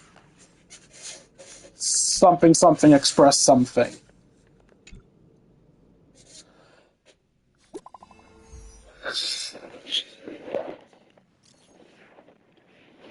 Are you there, King? Are you going to cooperate with us for a bit? Come by the Armament Commission. Well, something happened to the sword? Whoa, I didn't even say anything. How'd you know? That's correct. The Archbishop Commission said they received the sword yesterday from General Hyun. Today, we checked the sword has vanished. Anyway, the Realm Commission is officially conducting an investigation and interrogating the relevant individuals. So, I'm a suspect? Come on, my lad. Just a routine questioning. But you did attend the sword gifting ceremony yesterday at the Palace of Ostrom, and some craftsmen said they saw your arson commission. Anyway, anyone who attended yesterday's ceremony lacks a clear alibi as considered a suspect. Craftsman also mentioned a young girl who broke into the Archbishop Commission with a sword in hand. She bears the bulk of the suspicion. Alright, enough chatter. I'll see you at the Archbishop Commission.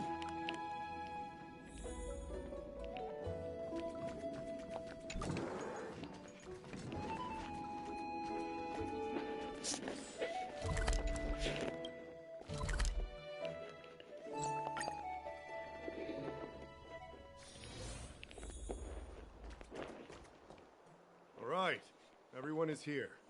It's time for questioning. Yun Li, I'm sure you understand why the official called you here, right? Yeah? But I didn't steal the sword.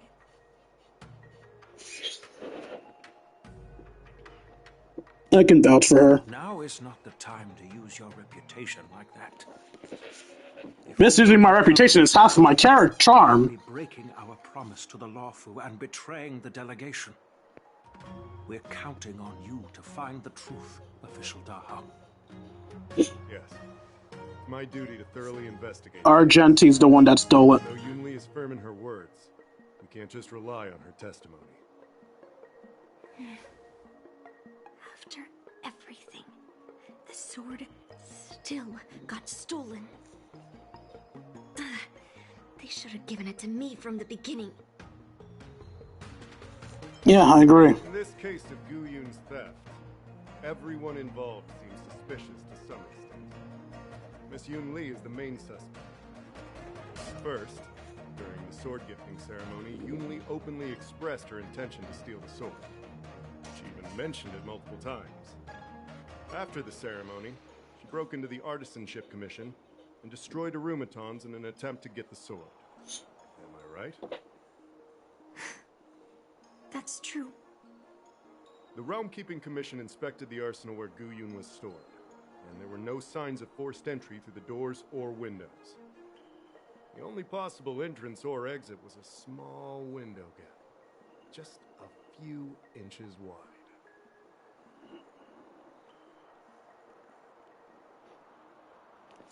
I wish we had March 7th here. If March 7th were here, she'd probably jinx it and accidentally reveal who the thief was. The box containing Gu Yun was opened and the sword went missing. But none of the other swords in the room were touched. Which means... The theft was planned in advance. I don't think it was stolen on a whim. Exactly. The suspect had a clear motive and took only Gu Yun.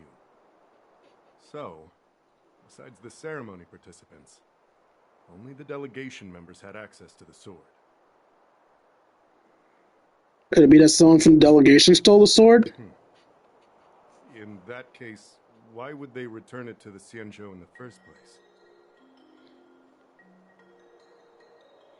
Not everyone in the delegation has the same agenda. That makes sense. The delegation, led by the Knight of Beauty, delivered the sword to the Artisanship Commission. The craftsmen who received it testified that they didn't take anything from the arsenal. Could it be that Argenti stole the sword? That's unironically who I think did it. Argenti? Oh, that Knight of Beauty. He was with the delegation when they handed over the sword to the Artisanship Commission. You might not know, but he's the one who recognized the sword's origin on Kalevala and escorted it back to the Xianzhou. In other words, he's the one who made it possible for the sword to come home. So, he wouldn't have gone through all that trouble to bring it to the loufu if he wanted to keep the sword for himself, right? I think he did it because he noticed that Yun Li had a problem with it and he got suspicious. Could be that a craftsman stole the sword? Master Gongshu checked the work records, and I questioned all the craftsmen and apprentices who were on shift at the time. But I didn't find any suspicious individuals. Could it be that I stole the sword? So, did you steal it? No, I didn't. Then stop joking around. I love how that's the only canon one me fucking about. To me after leaving the Artisanship Commission, so he couldn't have stolen the sword. Put it simply, not everyone who's seen the sword has been to the Artisanship Commission, and not everyone who might want the sword has seen it. So, the only remaining suspect is Miss Yun Li. Fair enough. So... I didn't steal the sword. Well, when you've eliminated the impossible, whatever remains, however improbable, must be the truth. That's not how that works. No, this isn't the only remaining possibility. If you want to prove me wrong, you'd better come up with some solid evidence. This place is guilty until proven innocent. Got it. I need to help Yun Li clear her name. Did we miss any clues?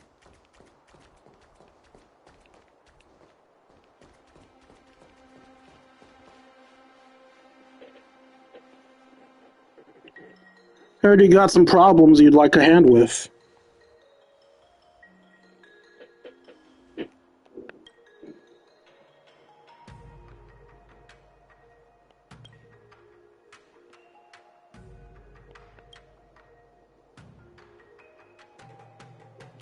Am I in the same quest line right now?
Yun Li says she didn't steal the sword, and I am willing to believe her.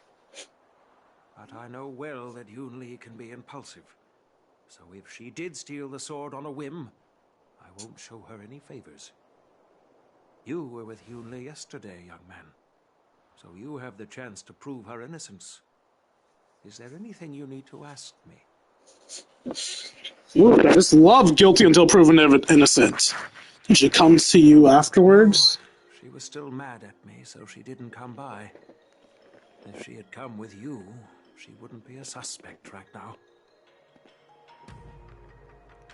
How was the sword delivered? After the ceremony, Argenti carried the sword case, and together with the delegation, they were escorted by the Cloud Knights to the Artisanship Commission. The artisan there confirmed that the sword was safely stored. That's all I have to ask. Counting on you, then.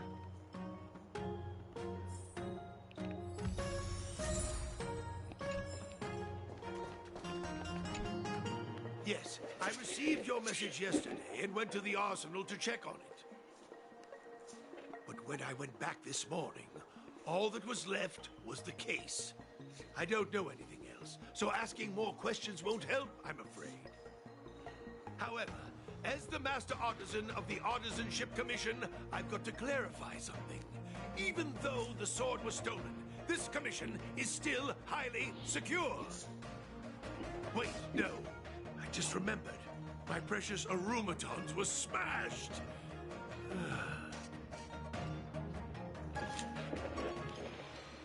Difficult for official Dahao. Let's do this his way and prove my innocence. If I can find that cursed sword, I can prove my innocence right away.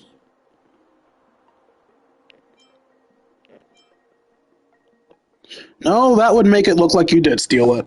There's something else bothering me. Why would the thief take the sword, but leave the case behind? Did they melt down the sword like I wanted to? Maybe the case was too much trouble? Yeah. Maybe. But if the case was too much trouble, wouldn't it be too conspicuous to carry around the sword like that? In plain sight?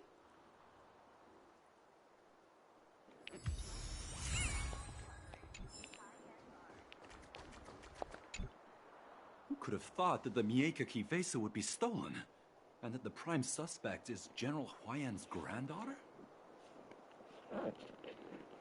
Regardless, we've accomplished our mission. And now it's the Xianzhou's problem. By the way, why did that girl call it a cursed sword? It's quite upsetting. Because the sword can take over the wielder's mind. That's enough, young man. Now let me get something straight. On Kalevala, this sword has always been highly revered. Being respected does not mean you can't do no wrong. The master of the Miekaki Vesa slew countless demons and then passed it down to a line of wise monarchs. The monarchs would heed the guidance of the hero spirits within the sword and gain insight into defeating their enemies. You're describing exactly what I said. That's a common element in myths and legends. Oh, of course, it could just be a myth. After all, no one has actually heard the sword speak. The point is that the Miekaki Vesa did help the ancestors of Kalevala build a strong foundation. It's definitely not. Who else can I talk to here? I talked to you, I talked to Yun Li, I talked to you. Yeah, I talked to you already. Is it you? If you've found any clues, feel free. All right. Who am I missing?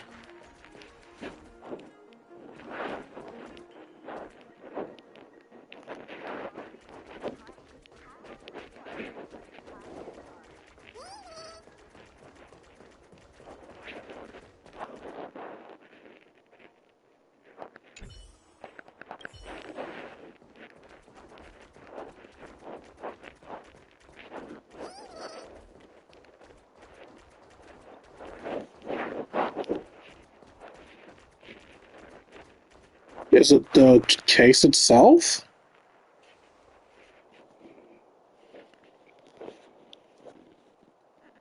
Alright, probably let's read this. The container used to seal Gu Yun is indeed a sight to behold. Its beauty is radiant. Perhaps it was this very beauty that has drawn unwanted attention. Regardless, as one of the few pieces of physical evidence left at the scene, just might hold the traces of the thief. Exterior.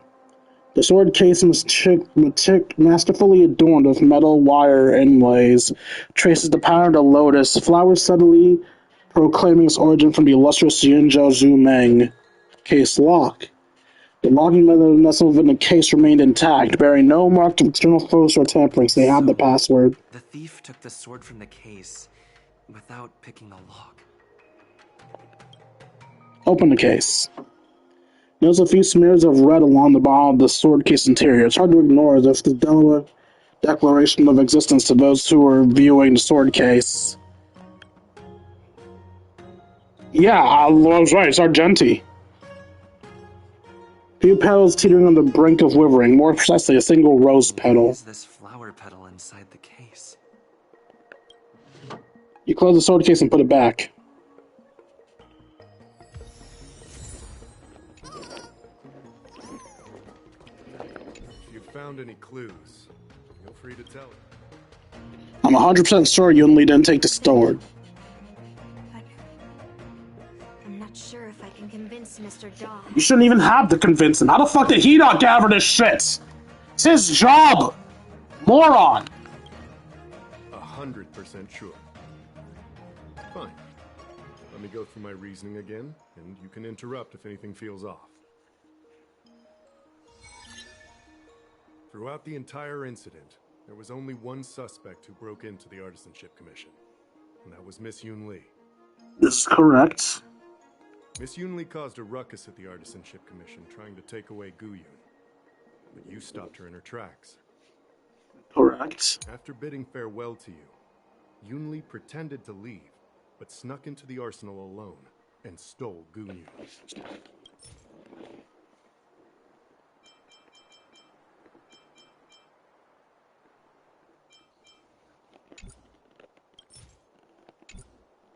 We haven't found any other suspects or evidence. Can I prove this? Throughout the entire incident, there was only one suspect who broke into the Artisanship Commission, and that was Miss Yunli. Your statement isn't quite accurate. Argenti, the delegation members, and even me, we were all at the Artisanship Commission at some point. True. But they all left after delivering the sword. And the craftsman overseeing the handover confirmed that they couldn't have left with the sword. We looked into it as well. Before Gu Yun was handed over, the side crane at the entrance of the Artisanship Commission captured you leaving. But there's no record of Miss Yunli leaving. Why would I dare leave through the main entrance after smashing the Arumatons? Throughout the entire incident, there was only one suspect who broke. Miss Yunli caused a ruckus at the Artisanship Commission. What Dahao said seems right. Exactly. So at least Yunli didn't steal the sword at that time, because we were at the Arumaton warehouse. If your testimony is reliable. I'm not implying anything, but we need to scrutinize every piece of evidence. In the evidence you didn't bother to look at? After bidding farewell to you. After Yunli and I went our separate ways, I messaged Master Gongshu to inform him about the incident. And much later, Master Gongshu told me the sword was confirmed safe. So up until that point, Yunli couldn't have stolen it. Can I prove this? After bidding farewell to you, Yunli pretended to leave, but snuck into the arsenal alone and stole Gu Yun.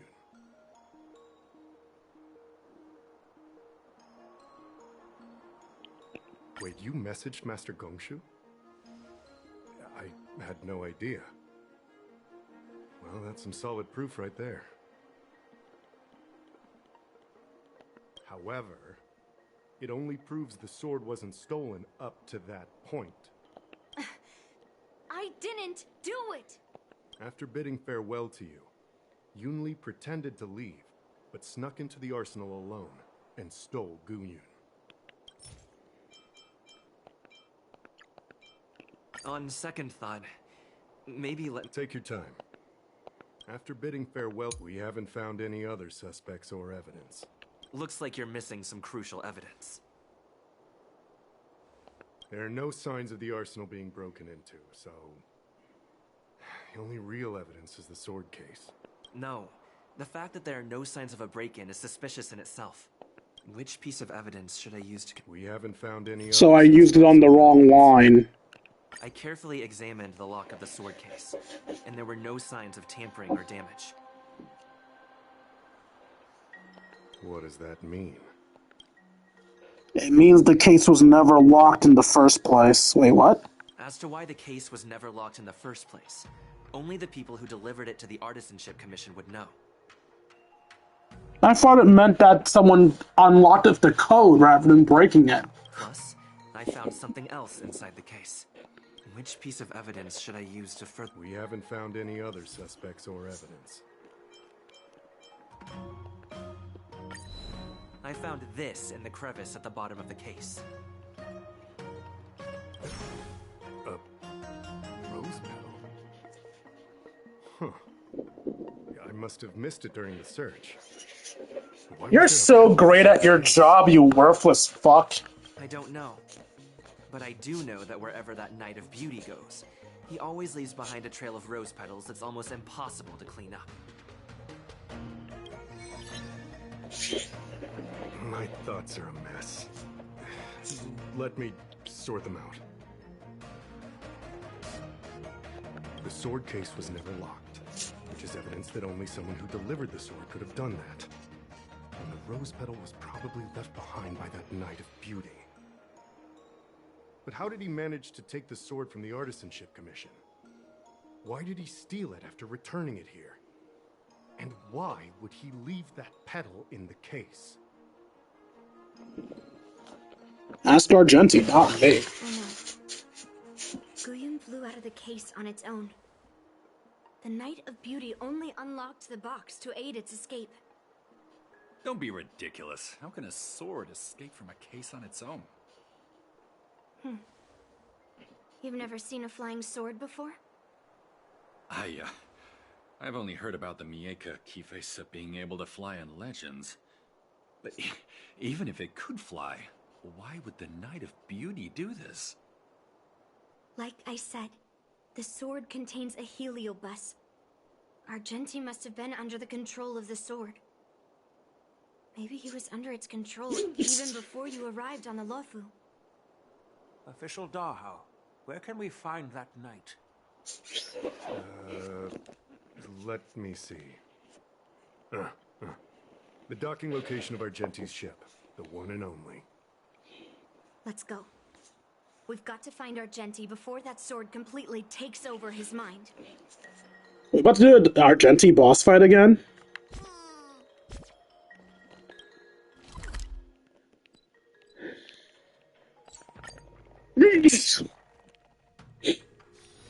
This place is rich with the sweet scent of flowers. Can we stay here for a while longer? I feel like you say that everywhere, don't you? I had a different experience looking down on stars. Hey Argenti, you want to be a boss fight again? In the corner of Stars of Fate, you stumble upon a knight.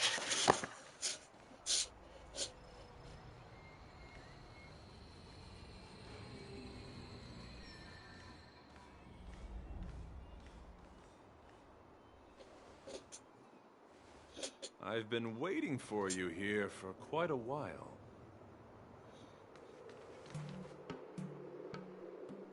Knight of Beauty. You're the one who stole Guyon, right? Hand it over.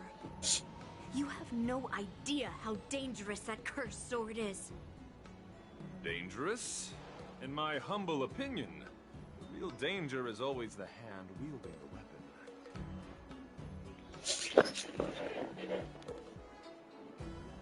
So you intentionally left the rose petal behind? Yes, I did. As a Drilla's knight, I've sworn to live in poverty, and I abhor theft. I had to leave behind a rose petal in order to keep my promise to Master Guyon and uphold my knightly oath. What do you mean? I agreed to assist Master Guyun in its escape from the Xianzhou. As the person who pulled it from the stone monument, captivated by its beauty, I must not let it down. I couldn't stay in the arsenal to convince the craftsman, nor did I want to take the sword like a thief. That's why I left behind a small piece of evidence that pointed to my identity in the hope of an open and honest conversation with you. Whatever your reasons are, you're planning to take the cursed sword away from the Xianzhou. Hand it over. Yunli, weren't you doing the same shit? Don't get all uppity now, bitch. Master Guyun that impressed me, so I willingly embarked on the journey to return the sword. But unfortunately, Master Guyun's homeland is no longer the ideal place for it to return to. As a knight of beauty, I must not abandon it halfway. Oh no. He's completely captivated by the power of that cursed sword.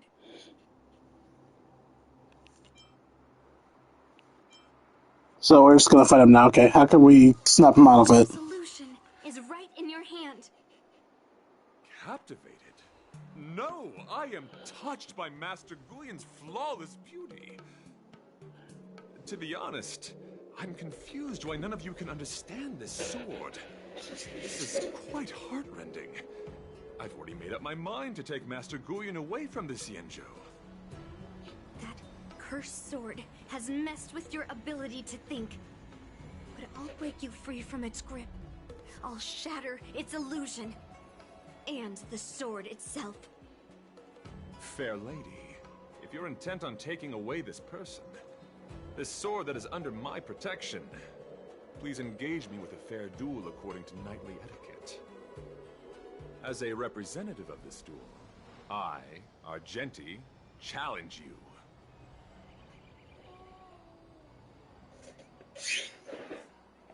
Representative? I swear on the spirit of chivalry, in front of Adrilla the Beauty, that I will represent Master Guyun in this duel. If I win, you will allow Master Guyun to leave the Xianzhou with me. And if you best me, Miss Yunli, I'll accept my defeat and turn Master Guyun over to you. Do you accept my challenge, Miss Yunli? I mean, she was gonna try to beat your ass anyway, so... Let's see whose desire is stronger. Your desire to take it away, or my desire to hunt down all cursed swords. Show me what you've got. Am I gonna be playing this as Yunli or with my team? Well, I know a thing or two about swordplay. In a proper duel like this, a knight should rely on the skills he's honed day and night. You're a real weirdo. There's nothing weird about that. Sunshine, thanks. All energized. Dispel the gloom. Restore the skies. Behold, this symbol of pure... A flesh wound. Stars, shine for the heroes. Embrace a new life. Return to dust. Rise to the challenge. Embrace a new life as I bring out death. Treat our guests nicely. Rise to the challenge. Be my guest.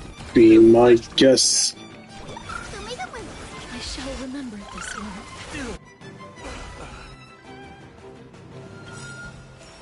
Don't worry, night falls. Good night. Bear witness. To let the duel commence. Together we can do anything. Flowers bloom for tomorrow. Just to see you. Memories waiting to be woken up by a shooting star. Remember me with love. May life and death sprout new buds. Don't blink. May time watch over the Evernight. Leave destruction with me. May this fate dispel the gloom, restore the skies.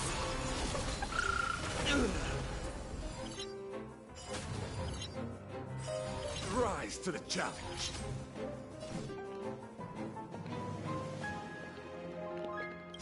Embrace a new life.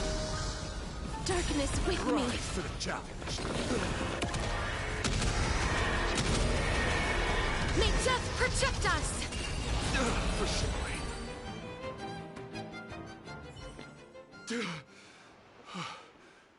I've lost.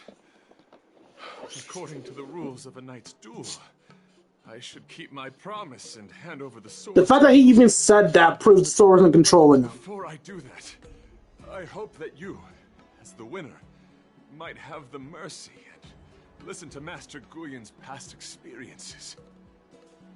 This sword has been cursed since the day it was forged.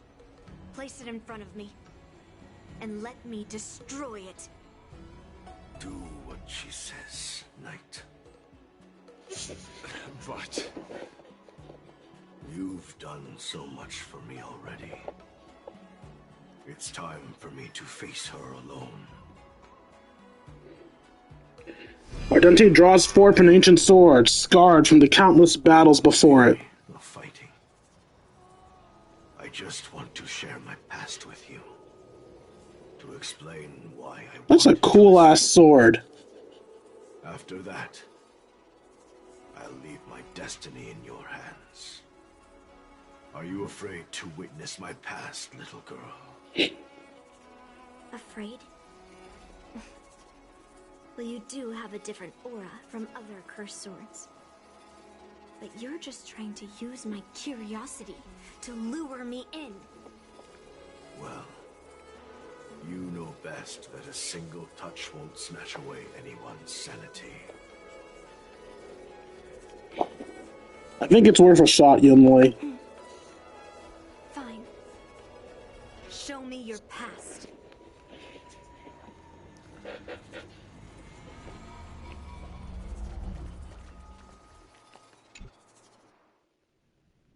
It's already impossible to contact the main Cloud Knight forces. What awaits me will be a long and lonely war. Follow me. Is this your memory?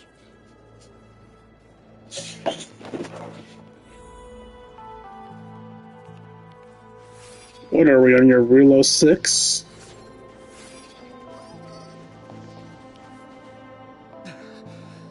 It's so cold here. I didn't feel it when I was in the thick of battle, but now it's freezing me to the bone.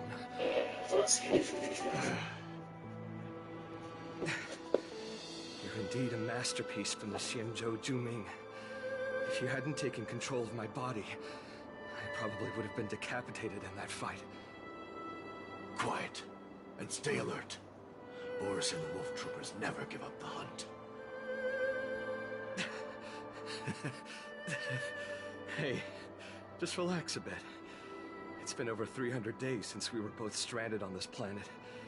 The transmitter never rings, so I guess we can't count on that anymore. The people on this planet still use beasts to pull their carts. Obviously, there's no way they can help us fix the star skiff. Looks like we're stranded on this forsaken planet for the rest of our lives. The rest of the Xianzhou natives' life could be terribly long. Are you feeling any desperation? All by yourself in this hostile world? Yeah, a bit. Perhaps. When things get too rough for you to handle, just leave everything to me. No need to carry the weight of the world on your shoulders. Yeah, sure. If I really can't handle things anymore, I'll leave my body to you.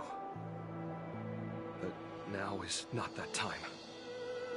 Do you really think you can oppose an entire Borisan army with your limited skills? What are you holding out for?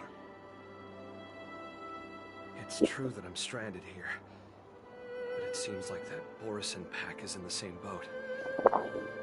By the way, Guyon, do you know what a seed is? A seed may seem insignificant, but with careful cultivation and time, it can grow into a huge, unwavering tree. You said that the rest of a Xianzhou native's life could be terribly long. You're right. That's why I intend to plant a seed named Resistance here, and nurture it for the rest of my life. I want to show the people of this land how to defend themselves against those monsters. I can already see the seed in the eyes of those people. You really think you can do it? Why not just give me control, and we can revel in the bloodbath together? What was the memory I just saw? It was a memory of me and a Cloud Knight, stranded on an unfamiliar planet. We crash-landed on a planet occupied by Borison. Just the two of us. I can feel that it was a lonely war.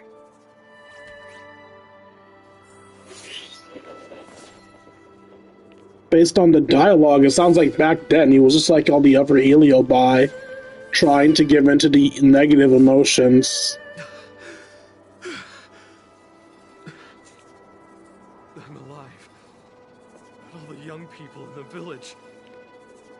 They died. They died for you. They died because of your big promises. Promising them a life free from the Borison. I tasted their despair before death. They didn't see it coming.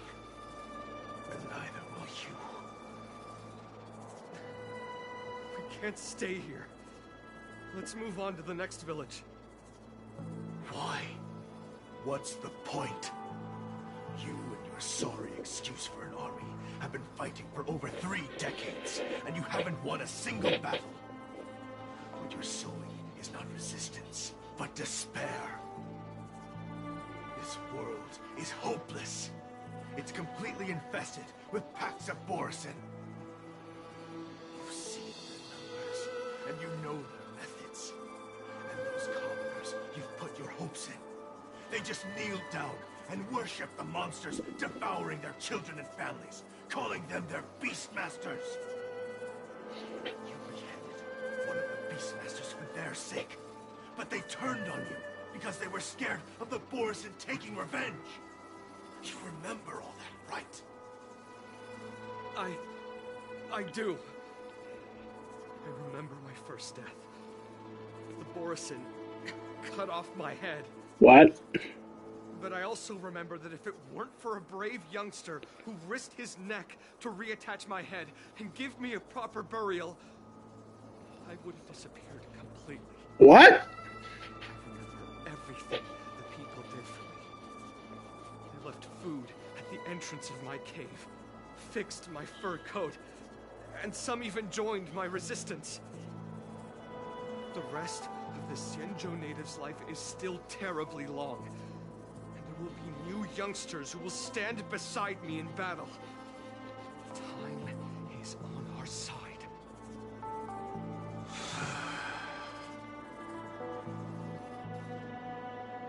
You said it was a lonely war. No. It wasn't a war filled with loneliness, but with despair. So much despair that I don't want to ever taste it again.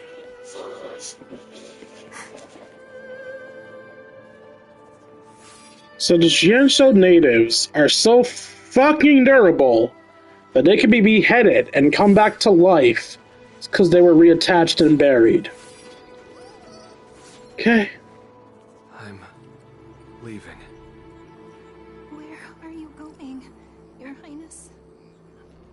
I'm returning to my homeland. A distant place beyond the sky. I'm not coming back. But what should we do with you gone? What if those wolf demons show up again? They won't, my child.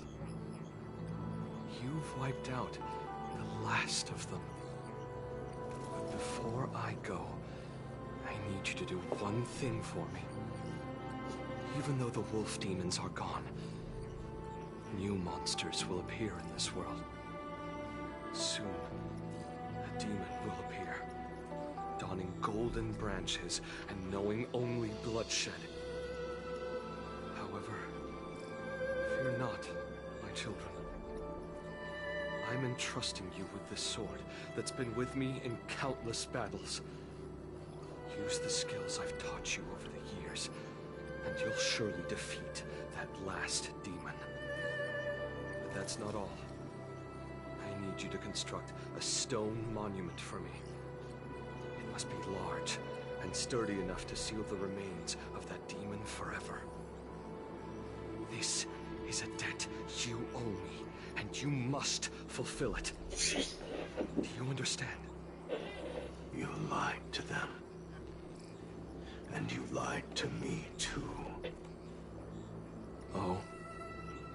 You promised that you'd give your body to me when you couldn't handle things anymore.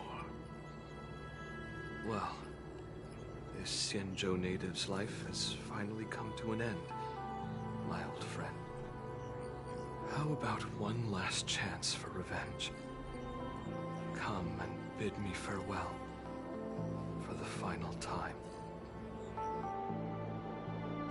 He had long since come to some understanding. I could sense a mix of intricate emotions flowing out. It wasn't bloodlust, or anger, or fear. What he had left for you was hope. They've learned how to fight monsters. But there's still one last monster lingering in the world. Kill it, my old friend. He left me there without ever looking back.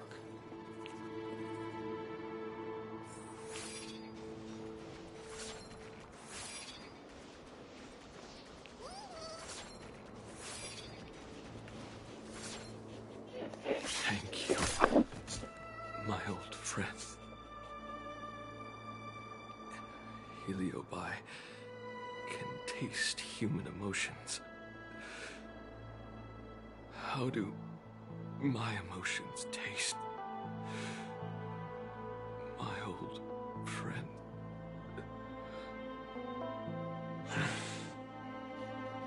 A hint of bitter compassion and a touch of scalding courage.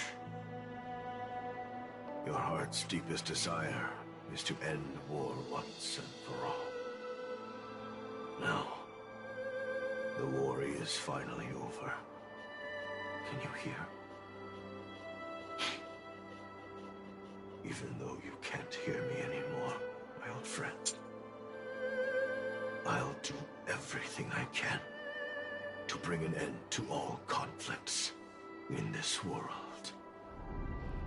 So, this is the past of the Kalevalan people's Sword of Heroes? You helped the people of that world bring an end to war? No, I did not. I am a weapon, and I only became the cause of more conflicts. Countless monarchs of Kalevala saw me as a symbol of kingship endowed by nature, and they waged wars in order to possess me. I grew tired of their wicked intentions. I didn't want to kill for anyone anymore. So I returned to the stone monument where my master was buried. And since then, no one was able to remove me from it. But you allowed Argenti to take you away? Because even after all this time, I still wanted my master to come home.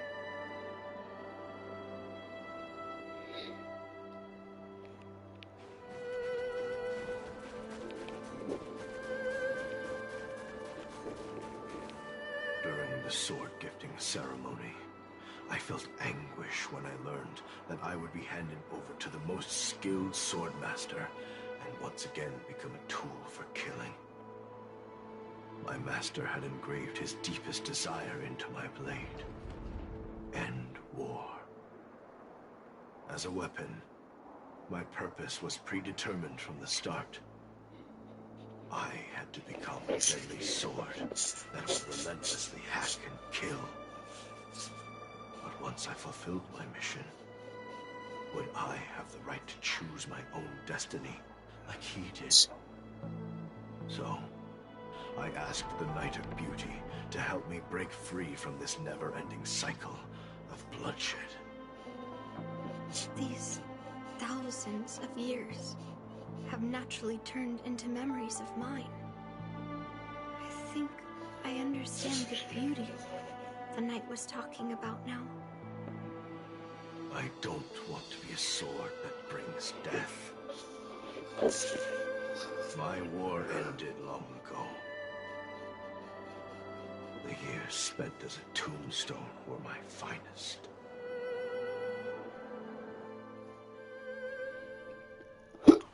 I've told you everything about my experience with Master Guyan on Kalevala. And now, I'm sure that Miss Yun Li is as moved by the sword's flawless beauty as I was back then. Even though I had heard the legends of this sword from the delegation, delving into its memories was still fascinating. Yun Li, I trust Guyan's experiences have changed your mind.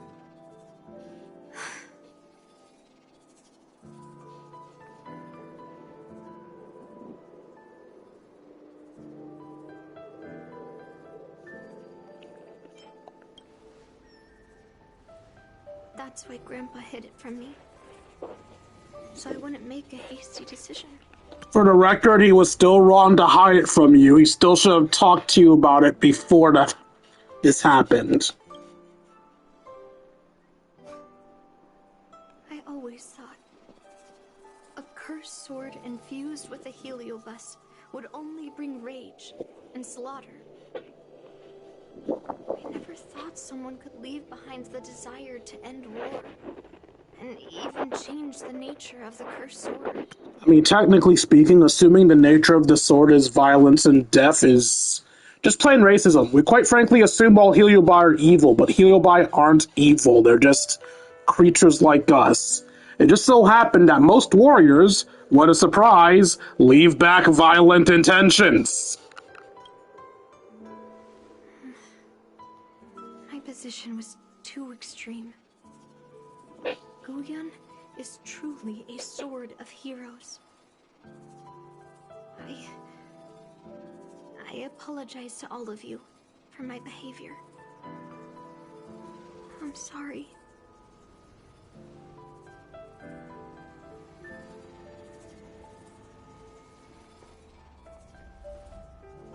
Now that we've proven Miss Yun Li's innocence and found the sword, should we now return it to the arsenal? No. No. I'm still going to melt down this sword. Eh?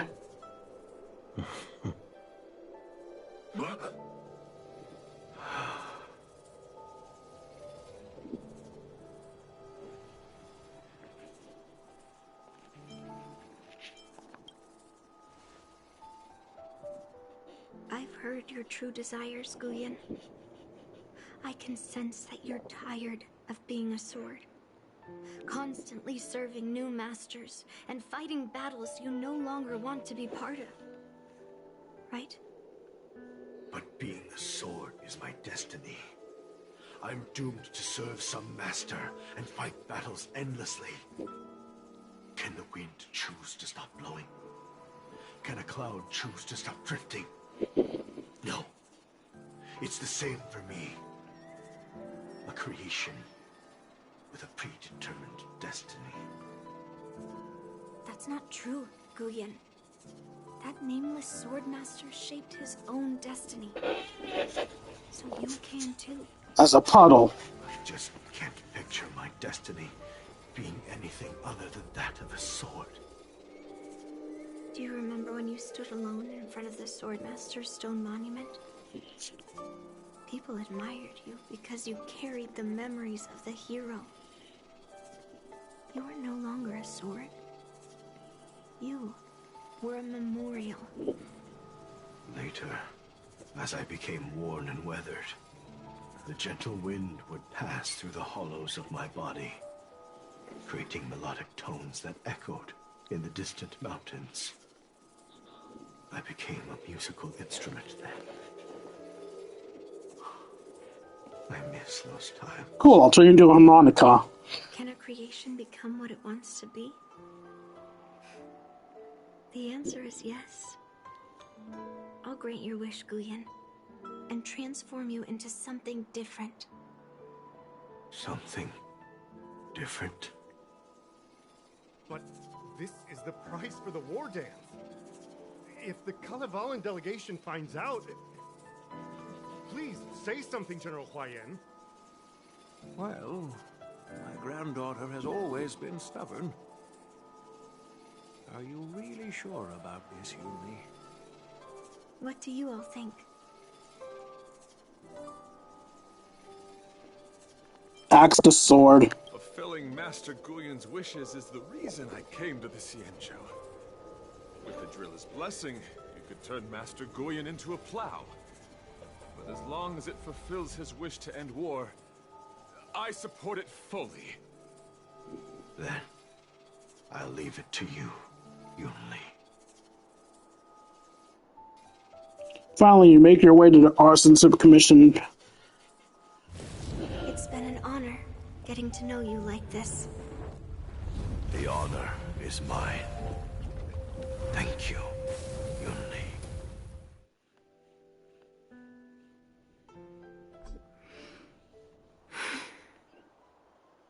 Why the long face, my child? Are you feeling regret, perhaps? You were completely determined when melting down the sword. So, why the sudden change of heart? Grandpa, I melted down the prize for the war dance. How are you going to explain this to the loufu? Oh? Am I hearing right? This little girl is worried about her grandpa. Didn't see that coming. If only I'd talked to you from the beginning, Grandpa. Maybe things wouldn't have escalated like this. He didn't talk to you either. Stop taking all the blame when both parties involved are in the wrong. But at least Guyan got what it wanted. I have no regrets there. When it comes to swords, you and your father are cut from the same cloth. So, are you planning to continue melting down the rest of Hongguang's swords? Yeah. Guyan is unique.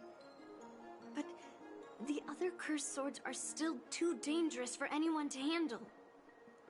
But maybe I'll try to be more patient next time. Be more patient. Well said. Remember what you learned today, because there will be many more situations in the future that will require you to be more patient. Understood. But what about the prize? Well, ever since you showed up at the ceremony, I had a hunch. So I prepared another sword as a backup plan. And don't worry, this one has nothing to do with Heliobi. That's perfect. By the way, the ambassador from Kalevala and that knight went to Arum Alley. They're looking for a spot to honor the hero. Why don't we go take a look together? Okay.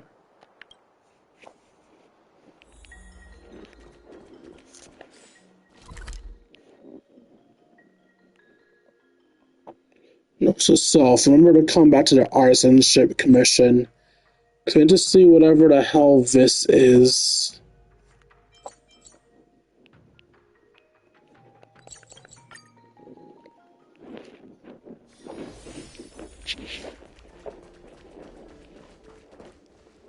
Oh, General Huayan. What brings you here? Well, my granddaughter was inspired by the heroic legends told by the Mieka Kivesa, so she dragged me here to take a look.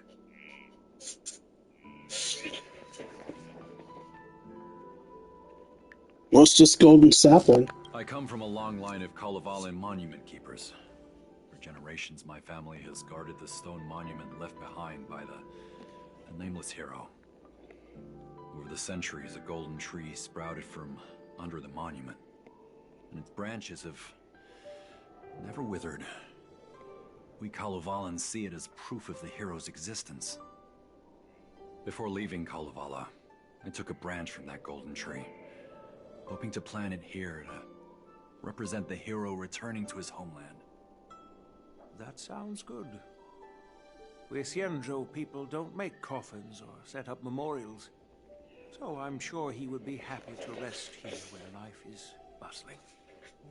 The hero had asked our ancestors to carve something into the monument, so I made a copy of it too. While the inscription is pretty worn with age, perhaps you can still make out some of it. I have drifted far from my homeland and am on the brink of death. Yet, I take solace in having honorably fulfilled my duties. Should you feel compassion for me, kind traveler, please take a handful of soil hence and bring it back to the loufu. Mr. Pavo, I wonder if that hero ever left a name in your history. I apologize, but the hero's epic battles happened long ago, and he did not leave any name for us to call him. But in our mythology, he came from the heavens, and so we call him the Cloud Knight. They accidentally called him the correct title. You can also rest here, Uyen. They made him a table?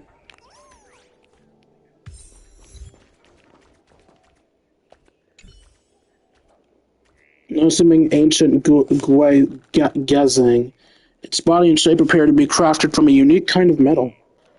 Even without a human's touch, it occasionally bursts out notes, as if humming an untuned melody for someone unseen.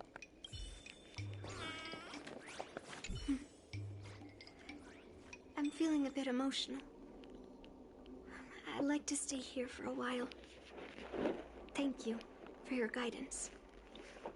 I'm truly grateful. By any chance, would you be interested in taking sword lessons with me? Like March?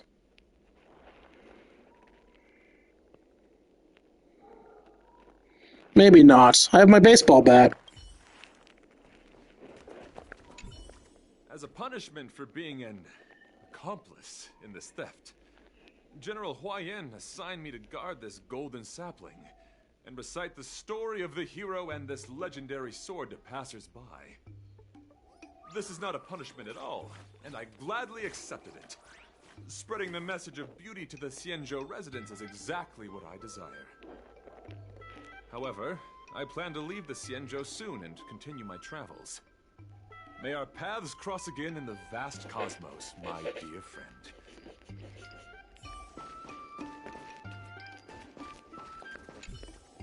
Now that my mission is accomplished, the delegation will be leaving the Xianzhou loufu soon. But of course, the experiences here will become an epilogue to the hero's stories. This golden sapling will become a part of the everyday scenery of the Xianzhou. I believe it's what he would have wanted.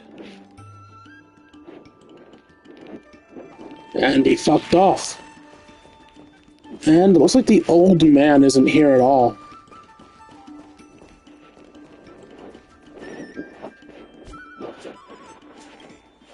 Okay, let's read through my messages. I'm curious, King. Having traveled so many places, have you encountered divination before? And usually on Zhao, Star Hunters do too. I think the Star Hunters have this ability too. You mean that Destiny's slave? Say no more. Everyone has their own beliefs when it comes to divination methods. If you ask me, I believe we can predict a person's future using only their memories. This method of divination is based on the law of life, that we constantly living under the influence of our past. The deeper the memory is carved into someone's mind, the more complete and original it is, the clearer the trajectory of the destiny that leads from it. Well, would you like to try? There are lots of things that I do not remember. Yes, you and March 7th are very special. As neither of you have any memories for me to divine from, why don't you take the lead and use this method to perform a divination using someone else's memories? There's a reason for every word we speak. You must simply just say what is in your heart. I shall describe a memory to you. You can make predictions about the future based on it as you please. Then I'm going to be bold and make some predictions. A young girl wanders alone, observing the influence the past has had on the reality of different worlds, and recreating those fleeting moments that went overlooked. What kind of future do you think will happen to her?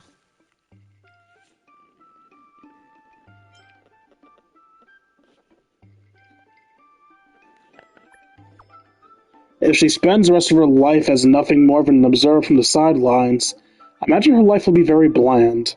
Perhaps she will continue like this until she reaches the end of her life, before leaving in silence with no one to remember her. I'm glad I was able to hear your thoughts. Not bad. Did that give you a sense of power and memories? Leads to a future and allows us to catch a glimpse of the whole picture. However, keep in mind the future can also change. Never forget that. His memory was that, well, obviously it was Black Swans. So, who's the owner of this memory? What is her future like? She may be someone you know. She may also just be a passing figure in your life. Another customer for divination. Talk to you again soon. You haven't answered my question. It's obviously her. Basic cardimentary function training for newly recruited staff of the security department.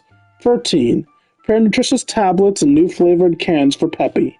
Remind Miss Asta to prepare outline for tomorrow's meeting. Don't drink too much coffee.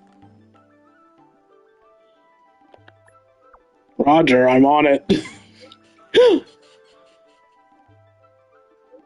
Sorry, I accidentally sent you my memos. Please pretend you didn't read them.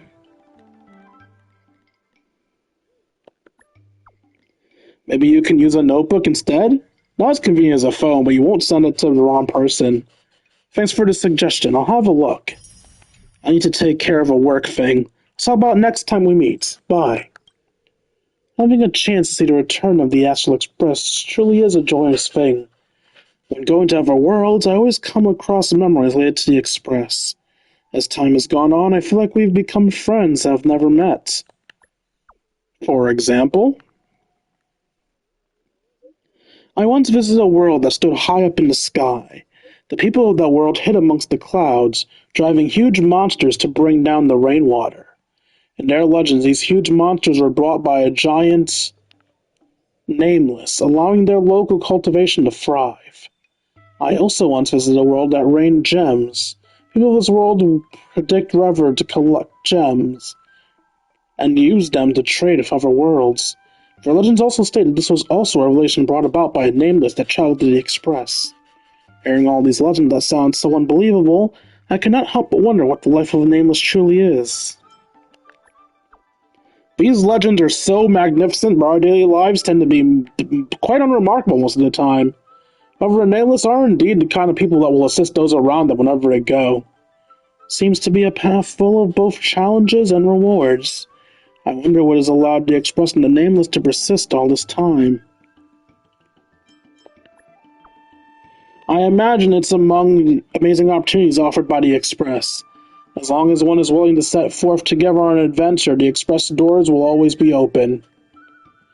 Our path is unlike that which you have chosen, the Express. As you advance in distant lands, we spend our time seeking the path. You form a bond and travel together, or we often journey alone. However, in this vast existence, the footprints of both Memory Keepers and Nameless often overlap. Perhaps we shall meet each other at the final destination. What is the life of a Memory Keeper like? Memory Keepers live a mimetic existence, traveling through worlds through a medium of concepts and memories.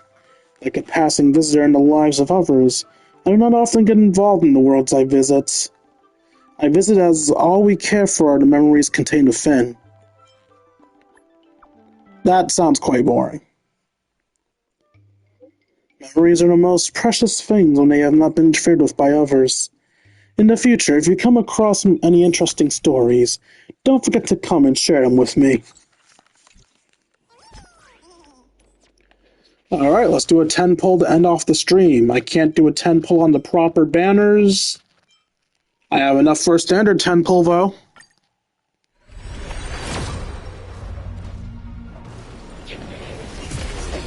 A regular 4-star.